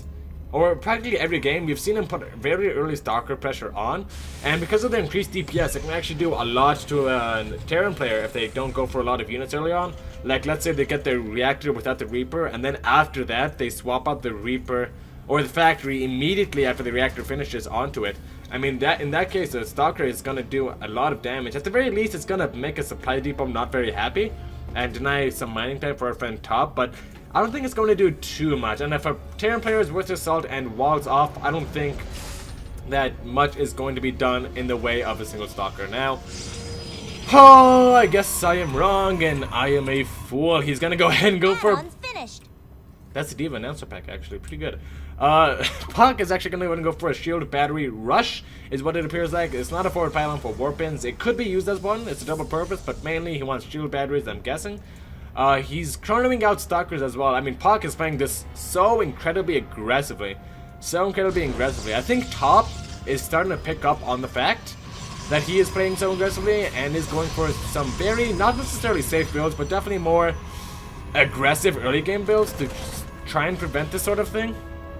puCK actually tickled his own shield battery there for just a second. Concussive shells should be done in a little bit, and I think 3 Marines and a Marauder definitely should be enough to shoo this stalker away. There he goes. And... oh! And I think, actually, there's a problem here. puCK just needs to get to the shield batteries! Get to the shield batteries! Oh no, what a cool thing. Oh, that stalker, he was trying so hard, and then he almost made it, but concussive shells, man. Concussive shells, that stalker. Game over, man. Game over. Oh, that was so funny. Girl, get to the batteries. Oh, oh man, okay.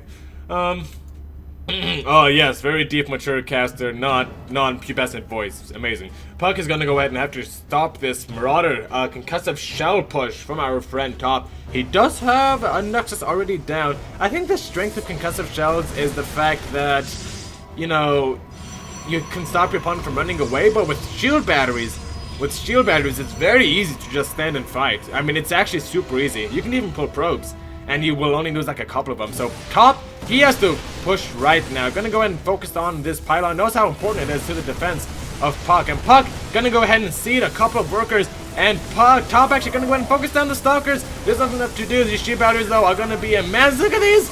They're both of the workers, Les Miserables, puCK style. And now all these workers are gonna go ahead and try and kill these Marauders with stim or with concussive shells. I don't think it's gonna happen. The positioning is too great for our friend Top. At the very least, it's gonna deny positioning. So that is something. There is around 2 Archons worth of shields in both of these shield batteries, and I think Top is not going to expend it anytime soon. Gonna go ahead and get cleaned up on right now. Already a lot of damage has been done to puCK though. Undoubtedly, he took 6 worker kills, 7. 7 worker kills for our has our friend puCK obtained.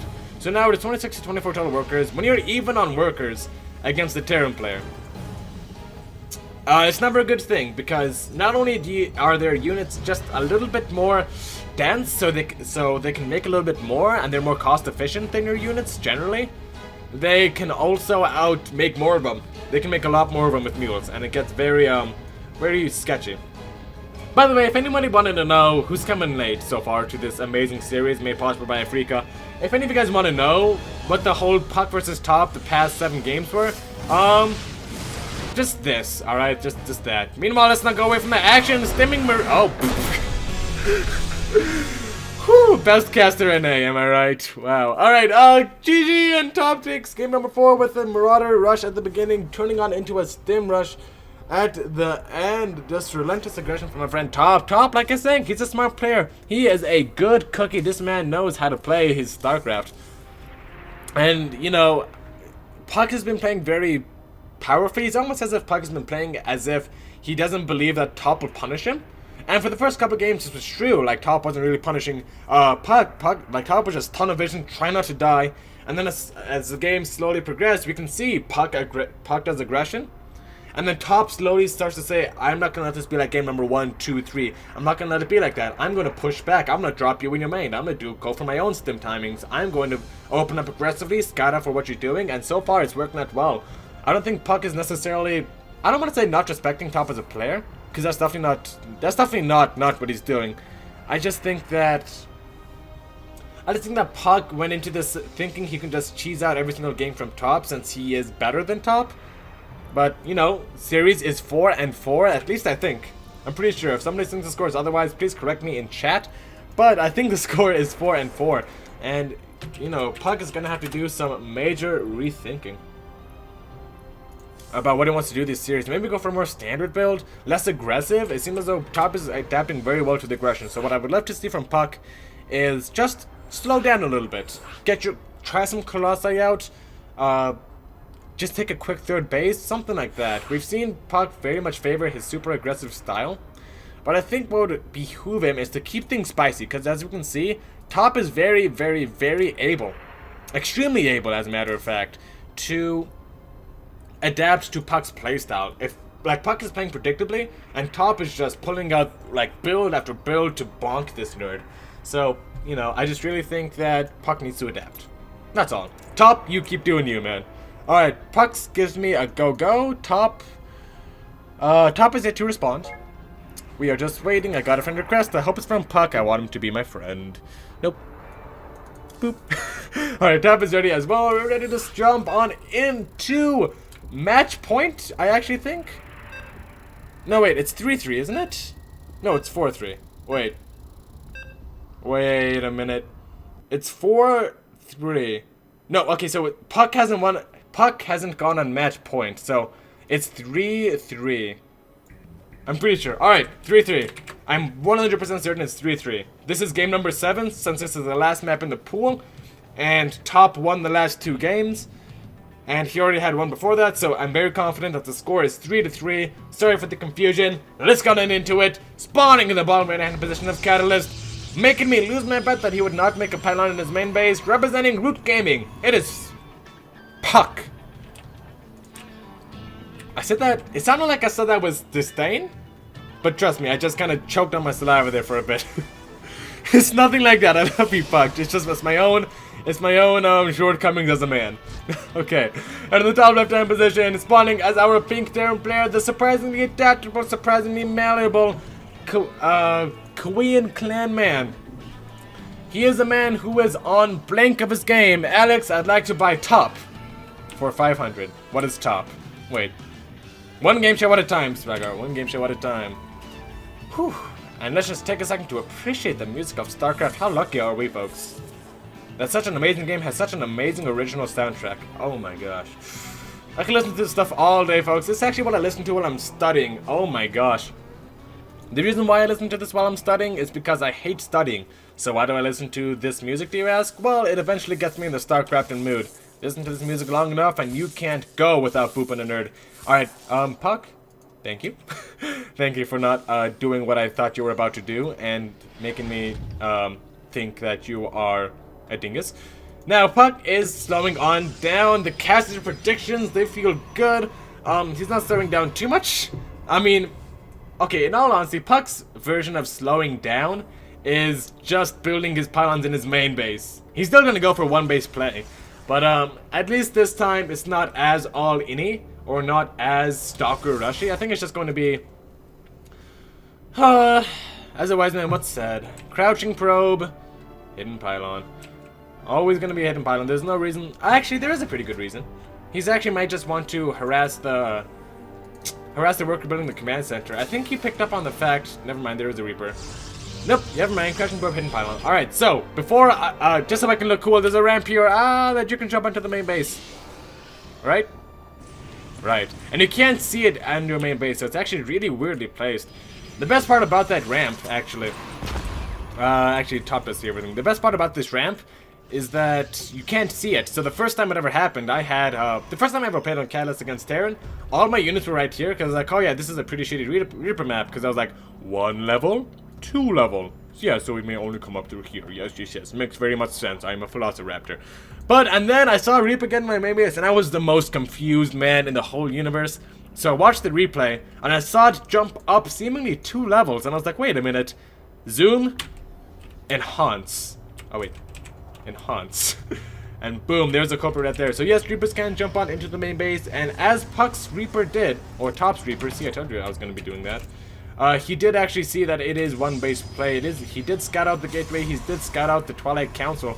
So Top should be playing pretty defensively. Siege tanks and bunkers should be on the menu, and that is exactly what Top is going to go ahead and do. No starport on the way just yet. Against Blink all-ins, you can take or leave starports. Really the thing that shuts down Blink are siege tanks and stim.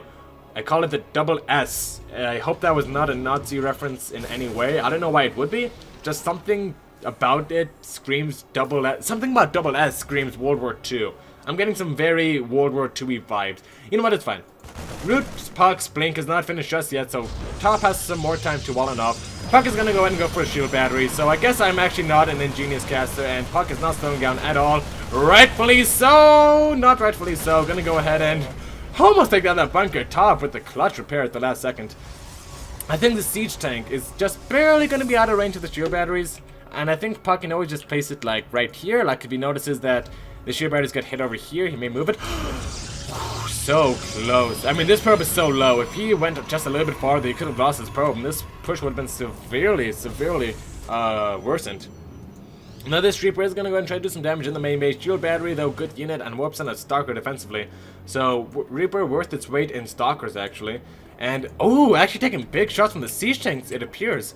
Wow, a lot of salvos going on at the siege tank. Like I said, these are what win, these are what stop Blink, folks. It are siege tanks. It are siege tanks. Sorry, Miss McGrath. It is siege tanks that stop builds, especially on the high ground. So, if I'm puCK right now, I am a Protest player, if you guys couldn't understand that so far. If I'm a Protest player, I see things getting slowly worse and worse to me. My opponent is fully walled off. Shit. My opponent has 3 cheese things. Double shit. My opponent has 2 bunkers. Triple shit. And what is the quadruple shit on top of the cake? There's a siege tank on the high ground that I have no way of seeing. Oh my god, puCK. Oh, the madness. I think Top may actually be taking the lead in the series, folks. I mean, puCK, I think he 100% knows he cannot break this. Like, this is a Terran that just does not get broken at all. Not even with a maxed out army. You may think to yourself, what a maxed out army could take. No. Never ever. If you have learned anything from the famous Has, I don't know if you guys seen this, but he had a practically maxed out Stalker army, Blink on top of basically this, and he lost it all. I mean, he lost everything, and it was really painful to watch, folks. So I think puCK is gonna go ahead and back on off for now. As you can see, back on home. Gonna go ahead and get that Nexus, gonna go ahead and get that Robo. Even though we don't really need observers as much as you used to, or as closely, they still provide. I mean, Robos are pretty still good to have. Observers are always great for scouting those drops, which we said are going to be big problems on the new balance map. Moreover, they can help vary out your tech just a little bit. You get Warp Prisms, which are always great. You get Immortals, which are always great. You get Colossi, which are actually pretty good, and which what I would love to see. And yes, it looks as though puCK is going to go ahead and go for a Colossus build. Warp Prism says Disruptors, though, so never mind. It could still be Colossus. I'm going to get my hopes up and say that it could still be Colossus, but not very likely looking at it. And, ooh, this is the saddest death I think I've ever seen in my whole history of everything. Gets hit by a siege tank and then sees a bunch of fire. Like, it's facing this way, gets hit by a siege tank, turns around like, oh? What was that? And then, oh, wow. Poor Stalkers. And then just gets killed. Yeah, so poor Adept. But even poorer Stalkers are there. They're like, aha, 3 siege tanks. I'm gonna blink on top of that. Blink. And instead of going right on top of them, right here, they ended up right there. And the siege tanks, they turned their little stouty circular cylindrical heads, and they went, oh, oh, and puCK just lost a lot of Stalkers there, folks. And with Blink Stalkers, you're really not supposed to lose any. I mean, you're really not supposed to lose any Blink Stalkers, and he's already lost 7. Imagine 7 Stalkers to complement this 6. I mean, he can hold this high ground easy peasy, but for now, I think puCK's gonna have problems just staying alive. I mean, maybe if... Okay, so I don't think Top knows about the Disruptor play, and he has to be very, very, very careful about how he handles it. But yeah. Oh, actually not so bad disruptor shots over there. Zero batteries though are gonna go ahead and go down. Disruptors are almost off the cooldown, so that's actually not bad. However, I guess during not long drawn out fights, disruptors can be good for this sort of defense. You know what, I think actually we found a sort of purpose for disruptors. Disruptors are actually pretty damn good. Wow, actually, I don't like the disruptors. They're good against these very slow early game Terran pushes, which I really like. Look at that! Just chipping him away bit by bit, and I think Top's push is starting to get repelled more and more, and these disruptors are already fully recharged. Wow, so we're learning something already, folks. Now we know that the disruptor, if you think you're behind, and you think the Terran's gonna push on you, get the disruptor. Now, puCK does lose his base, which is bad, and it is pretty bad. It is actually extremely bad. But we could see that he was putting up a huge fight. I think those disruptors killed like 20 units in between them. That's just absolutely crazy, and I think that's what gives Top a fighting chance here. Or puCK a fighting chance. I mean, puCK took out a lot of Top's army, even though it is 28 to 39. I mean, Top still lost a lot of army there, I think. Now puCK, I think, yep, he does have vision of this third base. And this stimmed bio is definitely not very happy. Gonna go ahead and, yep, just pick it right on up. puCK says, you don't even get a pretty low disruptor. You don't deserve a good head. Top, very wisely spending all of his money on Scarens. He knows he has good economy. He just needs to have better information and... Oh, you madman. Okay, so puCK is gonna go ahead and face off against around 20 less army supply as Top resolves himself to absolutely make sure puCK cannot get back in this game if he so chooses. I think the Liberator is actually enough to deny that, as well as killing this natural base. I actually don't like this from our friend Top. I mean, he's still probably, in all likelihood, is going to win, but why risk it? But yeah, I think puCK... I think puCK thinks the writing is on the wall. He knows he can't break that Liberator positioning. Too much stuff. GG is called. So I don't forget. puCK now, after being up 3-1 in the series, is down 3-4. Top winning 3 games in a row. Reading puCK like a book. Shredding that book into paper. Turning that paper into wood. Making that wood into a fiddle. And playing it, folks. He is playing puCK like a fiddle. Now, I mean, that graphs, I mean... Jeez, yeah, I mean, Top is just playing super, super well nowadays. I think puCK is definitely going to have some more problems. More problems than we thought if he wants to take out Top. I think if just puCK slows down, I mean, just takes a breather. I mean, I know that it's a new meta, it's a new balance patch, it's a new version of StarCraft, it's a new era. And he's trying out this really aggressive style, which seems to be working a lot, but... You know, it's really good on ladder or maybe in best of 3s and best of 5s, but in best of 9s, you can bet damn sure that Top knows exactly how puCK likes to play. And when Top knows how much a player likes to play, we've seen this like whenever Top has played. We've seen this whenever Top has played. He has been able to really, really put up a good fight against them. Like, immensely put up a good fight against them. Like, Taja, Innovation, all those people. Let me go ahead and invite this bad boy to a game. I mean, yeah, this is just excellent play from Top. Excellent, excellent, excellent. And he's making me start to love him a little bit more as a player. He's starting to earn himself a couple of new fans here, undoubtedly. I'm going to invite him to the game. Let me just go ahead and do a quick check on the stream. I'm on his 40, he says, great Terran skills. Oh yeah, Top is really bringing it back. Now, my Protoss heart does mourn for the loss of puCK. However, my Caster heart does love the plays of the Top. And we're gonna go ahead and jump on into it right now. If you are enjoying the stream thus far, this community casting, it would be an absolute amazing thing for us if you could go ahead and up this stream, share it if you are so inclined, put a star on it, maybe put a sticker. I don't know what that means, but probably something good. Really does help us in any way that you can. Shows us that you do support Africa supporting us. And it really would do us a great service if you could just take a couple seconds out of your time to do a little bit of mouse clickies. Now, enough self-whoring, let's jump on into the game. Spawning in the top left-hand position of Battle on the Boardwalk. Representing our green Terran player, folks. Give it up for the one, the only, puCK. Playing for Root Gaming in all of its glory. And his opponent spawning in the top right-hand position of Battle on the Boardwalk. Representing our pink Terran player, folks. Give it up for Top. Showing some absolutely incredible play. After in this series. I mean, of course in the beginning it looked shaky, but I don't want to hammer home the Top is amazing, he knows how to read a player point too hard. But Top is an amazing player. And he knows how to read a player very, very well. I think he has some of the best reads I've ever seen in a best of 9, actually, for as long as I've been doing this. I mean, most players in best of 9s that we here say like FMS have thrown, they don't really vary their style too much.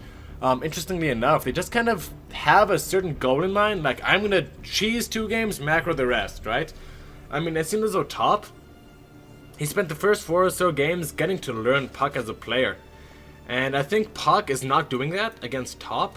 Because if he were, then he would have said, you know, maybe this aggression thing isn't working out. Maybe I should slow down just a little bit. And we saw last game he, you know, still went for that same old aggression. And it was very, I don't want to say it was blind, but it was very just bold of him to do that. Very bold. And I don't really necessarily agree with the choice. But that is why puCK is a pro player and I am a Master League scrub who casts... My casting is good. What was I trying to say? Who casts him? Yeah, that's right. He's the player and I'm the caster, right? Alright, now, Top is going to go ahead and go for a straight up Reaper Expand. Nothing too crazy, nothing too out of the ordinary. puCK is going to go ahead and go for something pretty normal as well. Now, it is very interesting as to why puCK would actually voluntarily choose to play on Battle of the Boardwalk. Now, does have a lot of chokes on it, I'm sure, but we did see him have some problems with draw play. And if you want to talk about it with a map, if you want to talk about a map that has a lot of draw play, oh, baby, you can't do much better than Battle on the Boardwalk. I mean, let's say you position your army right here, which is pretty reasonable, right? Your opponent unloads right here, which you can't see, and stims into your main base. Or he fires around and stims in over here, right? So you have to split your army up over there. Meanwhile, third base over here is going to be under assault. You move your army to respond, he pulls on back and sends this drop that's now getting cleaned up over here into this natural base over here. He drops over here and then elevators into the main. It's a whole big of a mess for puCK. So I have to say that I don't think he's going to play macro this game. Which is, it's a bold statement of course, but I just don't think that it is something puCK has in mind if he chooses Battle of the Boardwalk. Or Battle on the Boardwalk, we're going to have to see. Yeah, puCK so far, he's getting a Robo, which is actually not too crazy. I mean, Robo's a pretty standard schmandard, so maybe I am wrong. Maybe I am wrong in this one. The Robo is going and starting on up. He's not getting his additional gateways just yet. Interestingly enough, I think he's distracted by these Hellions. Gonna go ahead and move on forward and get a couple of kills. This is what we saw Top do on Blackpink to great effect. No, it was Neon Violet Square to pretty great effect. Though, still quasi-mediocre effect. I mean, these shield barriers is definitely gonna shut this down hard. This, no more kills are gonna be gotten. So 3 probes for a Hellion and a Reaper, some scouting information as well, can't be too mad about that. And puCK unfortunately has missed his gateways, I think. Yeah, actually, so here's a cool thing. When Warp Gate finishes, here's just a quick Protoss timing for you guys. You generally want to have 3 gateways done. Like, you should have 1 gateway, of course, right? But then your 2 additional gateways should be finishing just as Warp Gate is finishing. And unfortunately for puCK, he has done nothing of the sort. So that's actually a pretty big thorn in his side. I mean, only producing off of 1 Warp Gate is definitely going to be a very, very, very risky strategy. I think puCK definitely is knowing what he's doing, but if he's going to drop Stalkers and then get a... What is this? I don't know, why am I asking you guys? I'm the caster, this is my job. Okay, he's going to go ahead and get the Robo Base, so Colossus. He has been favoring Disruptor Base, so maybe Disruptor too. Colossus or Disruptor. Amazing. Now, the thing about sending all your units on the opposite side of the map is that you don't have any units on your side of the map. So these units are going to go ahead and move on forward. And no stims just yet, but they're going to go ahead and take out this pylon, take out the shield battery. No defenses back home for our resident Protoss player. Meanwhile, for Top, I think Top, can he defend against us at home? Let's take a look at these units. I mean, everything is across the map for our friend Top. I think Top has to very, very, very much quickly either... Yeah, okay. He either has to target on these pylons or go straight after the probes. And it looks as though puCK just doesn't want to take the risk. Gonna go ahead and retreat on back, content with the amount of damage he done on the other side of the map. A couple of probes, for a couple of SCVs. Nobody gets out too unhappy in this exchange. Dub is, of course, going to lose all of this. The Robo Bay is finished on up, but puCK is super supply blocked. And with only one final finishing on up, and a Robo, and an Immortal production, yeah, immediately only 4 open supply. Now though, we do see what puCK's plan is. It is going to be Warp Prism speed, so probably going to be a Disruptor queued on up after this bad boy. I can't wait to see what he has in mind. At least I think this is Warp Prism speed. It could be Disruptor speed. I mean, ooh, could you imagine Disruptor speed? Oh my gosh, like little bowling balls across the field. Like, whoa, they're so fast. He must have gotten Disruptor speed. Oh man, okay, yeah, it is going to be Disruptors with Disruptor speed.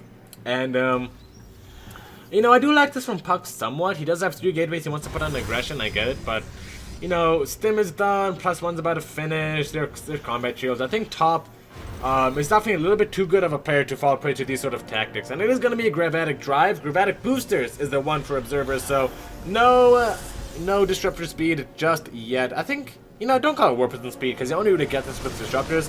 I think if we were to call this Disruptor speed, everybody would be just fine with it. So you know what? Disruptor speed. That's it. I am making a new thing.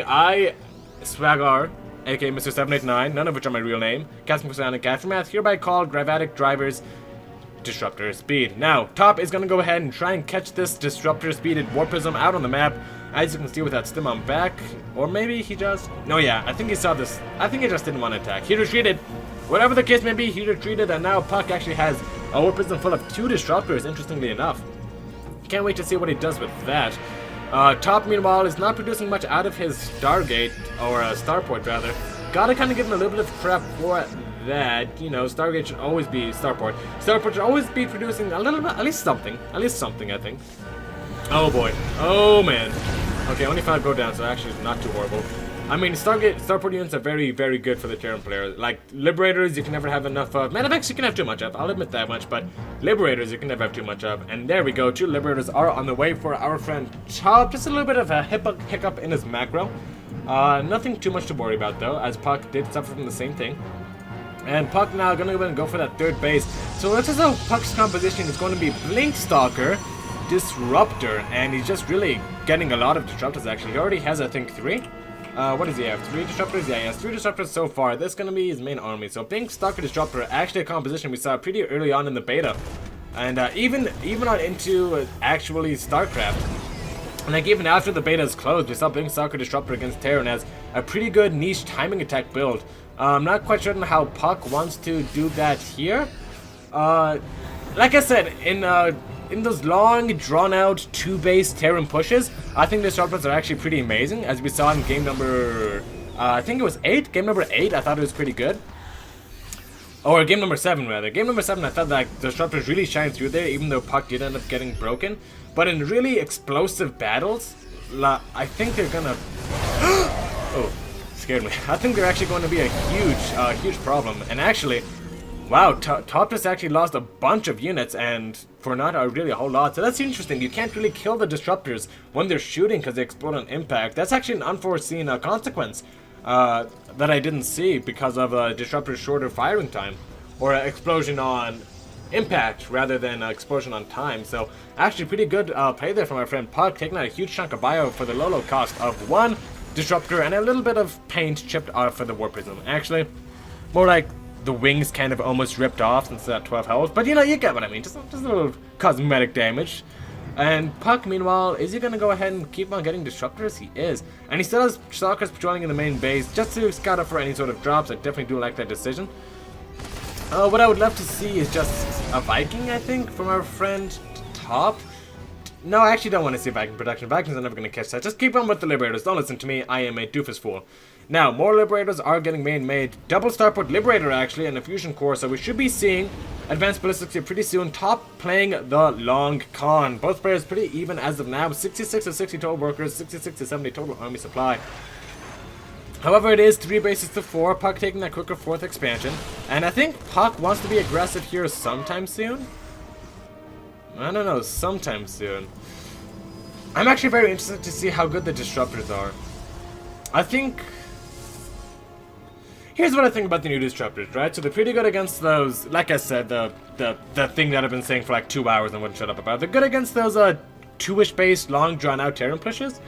And then as you get into higher and higher numbers, they get exponentially stronger as you get into larger drawn out battles, since you just send out one at a time, one at a time, one at a time, one at a time, and then eventually you only have like a couple of seconds of downtime. So if you're continuously shooting off volleys of disruptor shots, I mean, it is an instant kill. I mean, it is pretty remorseless.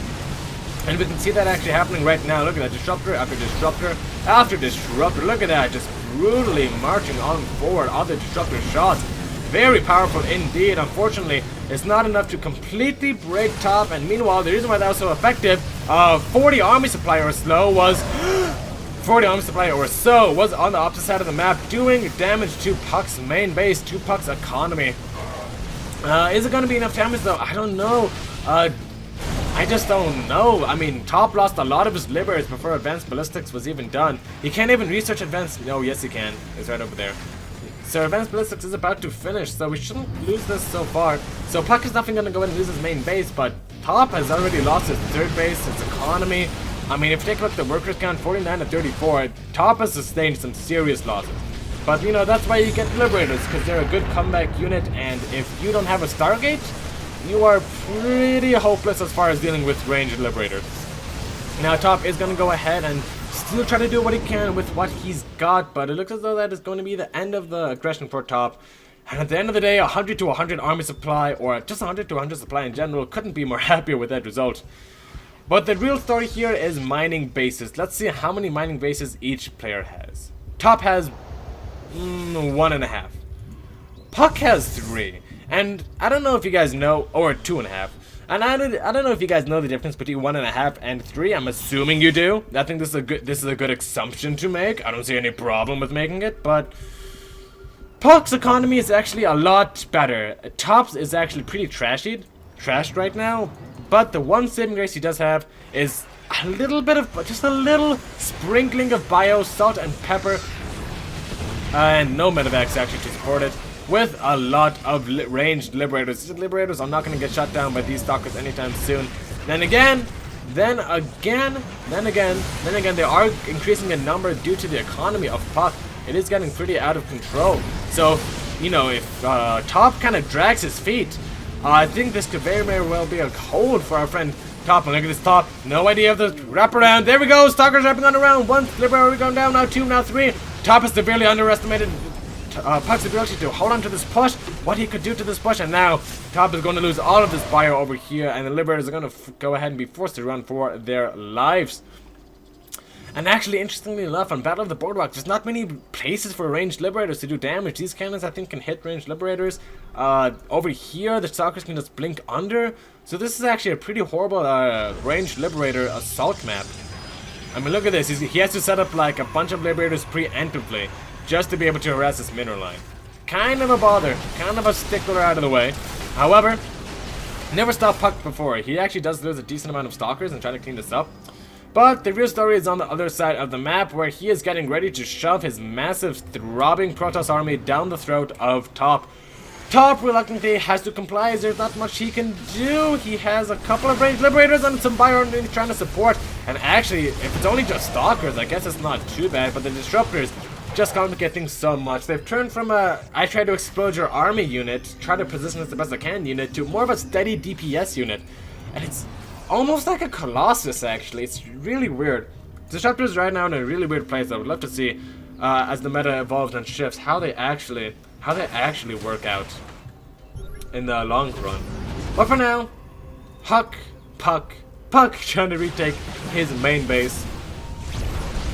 As of late, he is just mining superiorly, in a superior fashion to our friend Top. He continuously mining around 800 minerals more, so Top definitely being under a little bit of bother. The thing is, you just can't, it must be so frustrating, he just can't kill Top. Top is just not one to die. Now, one way to kill a Turtling Tail player is to pick him apart from every which way. This huge weapon of Charge Toss White may not do too much damage, since it's not going to be much of a force pressuring the front. He can just send everything back. It is going to at least take out some ACBs and hick up the protection just a little bit. Meanwhile, on the opposite side of the map, Top trying to do the best that he can to get back on into this game. Like I said, this guy knows what he needs to do to get back into this game. He's very much like puCK in that regards.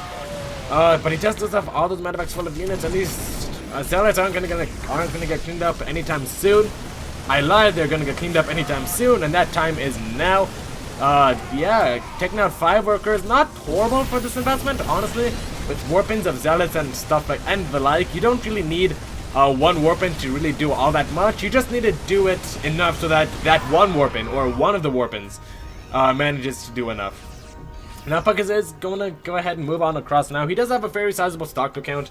One thing to keep in mind is that since they fire with less DPS, they can kill less Liberators per second. But that doesn't seem to matter to puCK as he just has too much. Top taps on out. GG is called. And folks, it is 4-4. This is match point. This is where everybody wanted it to be. We've seen macro games, we've seen cheesy games, and now we are finally ready to jump on into it. Am I excited? Yes, I am. Are you guys excited? Yes, you guys are. 15 total viewers. Let's rock and roll. Game number 9, puCK versus Top. So excited. So excited. Alright, let's go ahead and see.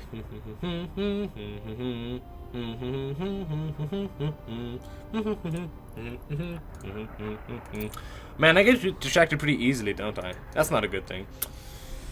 Anyways, yeah, this has been an amazing series so far. I mean, puCK is a pro player. You have to give him that. He's gonna bring up all the perks of being a, you know, an A-tier pro player. Being Top, being more of a B-tier-ish pro player. He's definitely has some special tactics up his sleeve. He's not a pushover, and he can show that if puCK doesn't respect him as a player, or doesn't respect his play, and just tries to make one thing work, he is going to boop him, as it is so called. Let's get ready for the last map. Top says Abyssal, going full circle as Abyssal was the first map. Oh my gosh, this is like a storyline story. Ah, wait. A storyline story. Amazing commentary. My throat actually hurts just a little bit. Let me finish off this coffee, which has had time to go to completely ambient temperature. In fact, I'm not even sure how this is possible, but I'm pretty sure this coffee is actually colder than the room, even though it was hotter than the room when it first started. It's just defied the laws of physics to make to be not as pleasurable of an experience. Whatever though. I'm over it. I don't care. We have puCK versus Top. It's game number 9. We have had an amazing series full of different kinds of styles, and honestly, this is just what we could have wished for. Couldn't have wished for much better than this, folks. Let's get ready to jump on into game number 9. Top says go-go. puCK, are you a go-go? Or are you a no-no? Just go with the flow. Unless you want some blow. From my leaf blow, snow, go, low, get low. I don't know, not many things rhyme with low. Actually, too many things rhyme with low. I think that's a problem. Let me ask puCK. puCK, go.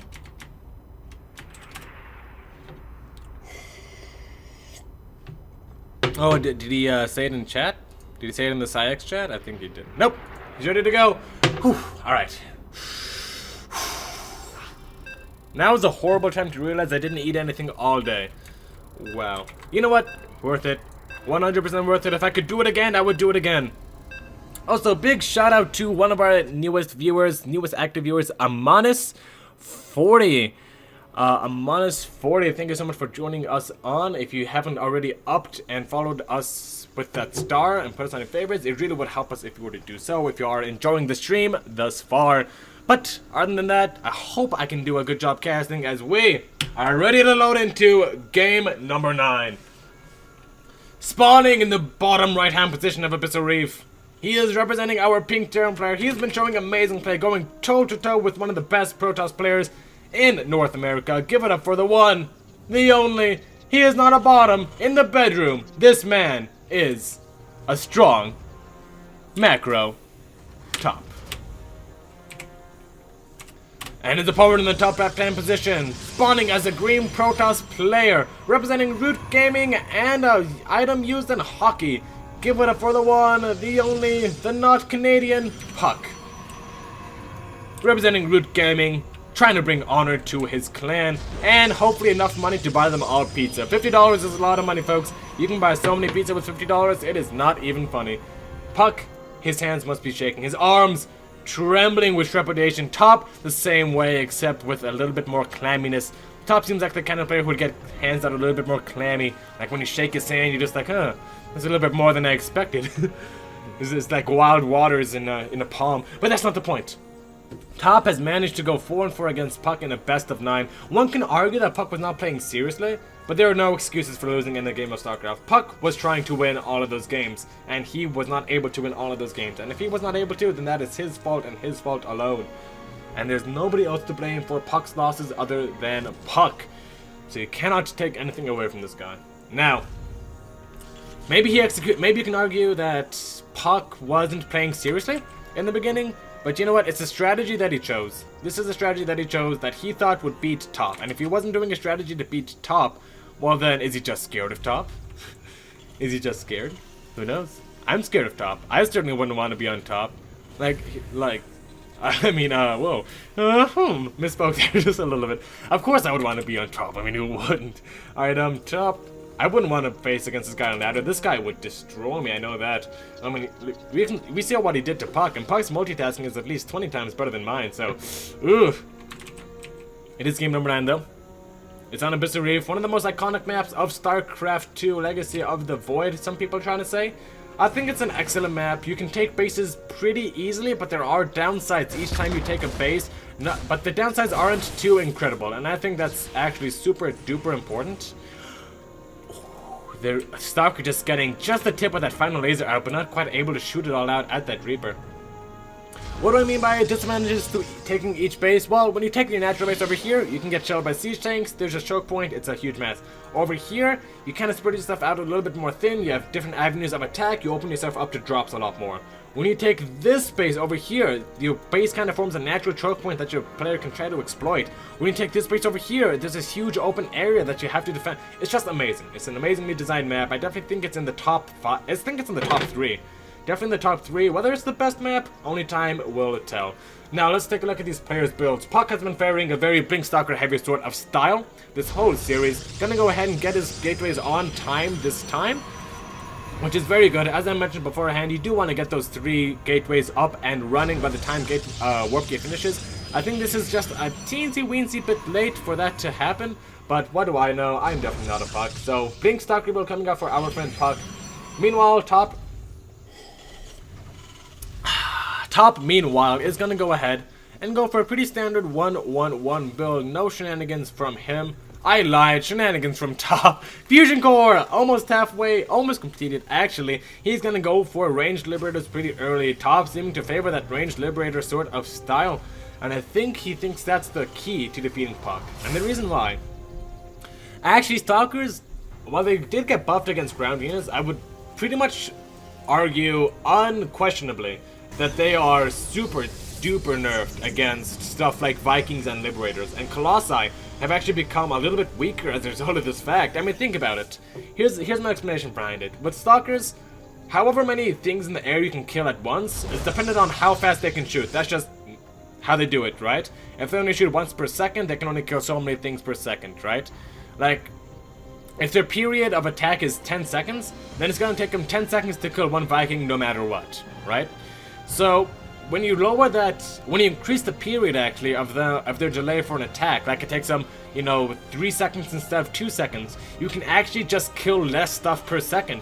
So Liberator styles and Vikings have become a lot more powerful. It's one of the more interesting, quote unquote, unforeseen effects of reducing the attack rates of Stalkers. Something you wouldn't really expect. And I think that that's actually going to be the silent killer of Protoss against these Liberator styles, because, you know, they're just going to be doing much more damage, much more frequently, much more consistently, and it's going to be very hard to deal with without a much quicker Stargate transition. Now, Blink is finished on. puCK could have taken out the Liberator, but unfortunately missed the opportunity. Top has to be careful to defend back on at home, because he has his Liberators, the main meat of all of his tech and army, on the other side of the map trying to harass our friend puCK. puCK, I think he knows that it is ranged Liberators, because with this much surface area, you should be able to see it. Actually, pretty good here from our friend puCK. Wow. Shield Ready going to go ahead and put in some major work there. Another Liberator, however, should be just out of range of Stalkers. Just barely. Does it cover the middle line? I don't think it does. Barely, but just not quite. I actually think puCK can mine safely from there. It's okay, probes. Be free. Mine from your patches. That's barely out of range, just barely. Meanwhile, puCK is killing top on the other side of the map. What in the fuck? Huh? Now, puCK is gonna actually go ahead and bring on into the main base. Two crucial siege tanks are going to go down for top. Can't lose siege tanks, those are very hard units to make. Very crucial against Blink Stalker styles. And top, actually, I think he's found the magic sweet spot to not get hit. I mean, this is a pretty good play so far. Top is gonna go ahead and clean this up so far. Another warp and a huge warp and 7 stalkers in at once, as well as some zealots to clean it on up. And puCK actually not gonna go ahead and give top a chance to clean this all up. He's losing so much, pulling so many workers. And I think in the end it's gonna come down to the DPS of a couple of Marines. He needs to keep putting the probes. He can't afford to not fight with them. And it looks as though just barely to the healing power of this medevacs, almost drained to the core. He does end up pushing puCK back. puCK, though, has done a lot of damage to top, more so than top has done to puCK. It is 54 workers to 43 bases to 2. The only thing, actually no, 3 bases to 3. I'm sorry, I misspoke there. And now top is gonna go ahead and try to get back into this game. I mean, how is puCK going to break this? By blinking under it? He's going to lose a lot of stalkers, and even more so, is top could have enough time to just simply pull this Liberator back, since the attack speed of stalkers has been so reduced. Now. I don't think top feels completely safe going out of his main base just yet. He's going to go ahead and try and land, though it does lean some credit to the fact that he is trying to expand out. Stim is almost finished on up, and I think as soon as Stim finishes, then he can more confidently take the space. For right now, puCK is going to go ahead and chip it down. It's actually taking a lot of damage. Top, he's going to go ahead and boost his medevacs to try and save that, and in the process, maybe lose everything. Top, what is going on? Oh my gosh, 2 medevacs go down. I think those stalkers could have actually stood and fought, but puCK had to make a decision in the heat of the moment. Going to go ahead and play it safe, and thankfully, puCK has made a Stargate, so now these ranged liberators are not going to be any hassle to him. This Phoenix, 2 kills on that bad boy. Look at that skin too. Oof, what a hottie patati. Gonna go ahead and take out 2 liberators that were harassing puCK. Now puCK finds himself 62 to 50 workers, 31 to 40 army supply, which is not horrible. And in has started disruptor production. This is the army for puCK, a bunch of Blink Stalkers and disruptors. What is Top's army? Is he still making liberators? I mean, I don't see why he wouldn't be making liberators if he already has the range upgrade. I mean, it's just so strong, right? And now top is going to go ahead and face the second big push from my friend puCK. puCK actually doing a very amazing thing. Going to go ahead and get his warp prism shut down by these missile turrets. Lovely play from our friend puCK to actually juke and jive these missile turrets. Huh. Well, top, I have some bad news for you, buddy. That is bad news. Meanwhile, it is just a distraction tactic. Look at this. puCK, he's going to go ahead and hit this place while top is distracted. Over here, there's a siege tank caught on position. You can't afford to lose siege tanks versus Blink Stalkers. Ah! And now he's actually gonna focus on the orbital command. Top, is he gonna repair? Oh yeah, yeah, okay, so the mass repair does end up beginning, and it looks as though it is gonna be safe for the time being. The thing about pure Blink Stalker is that it's actually pretty horrible against bio.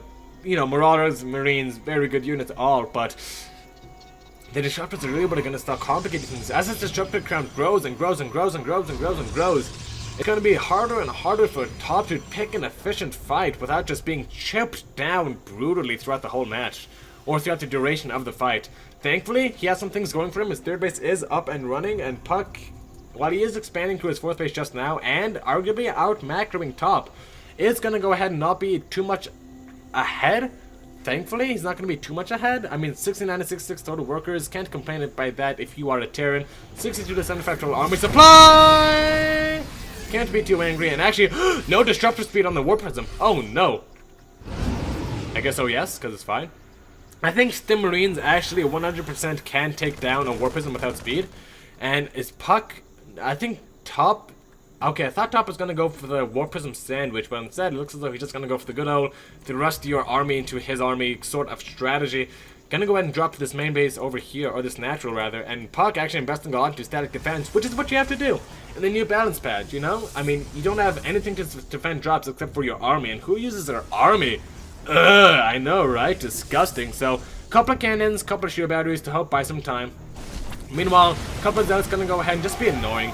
Good splits actually. Ooh, great splits coming out from my friend top, but damage is still done. Liberators can chase that warp prism down.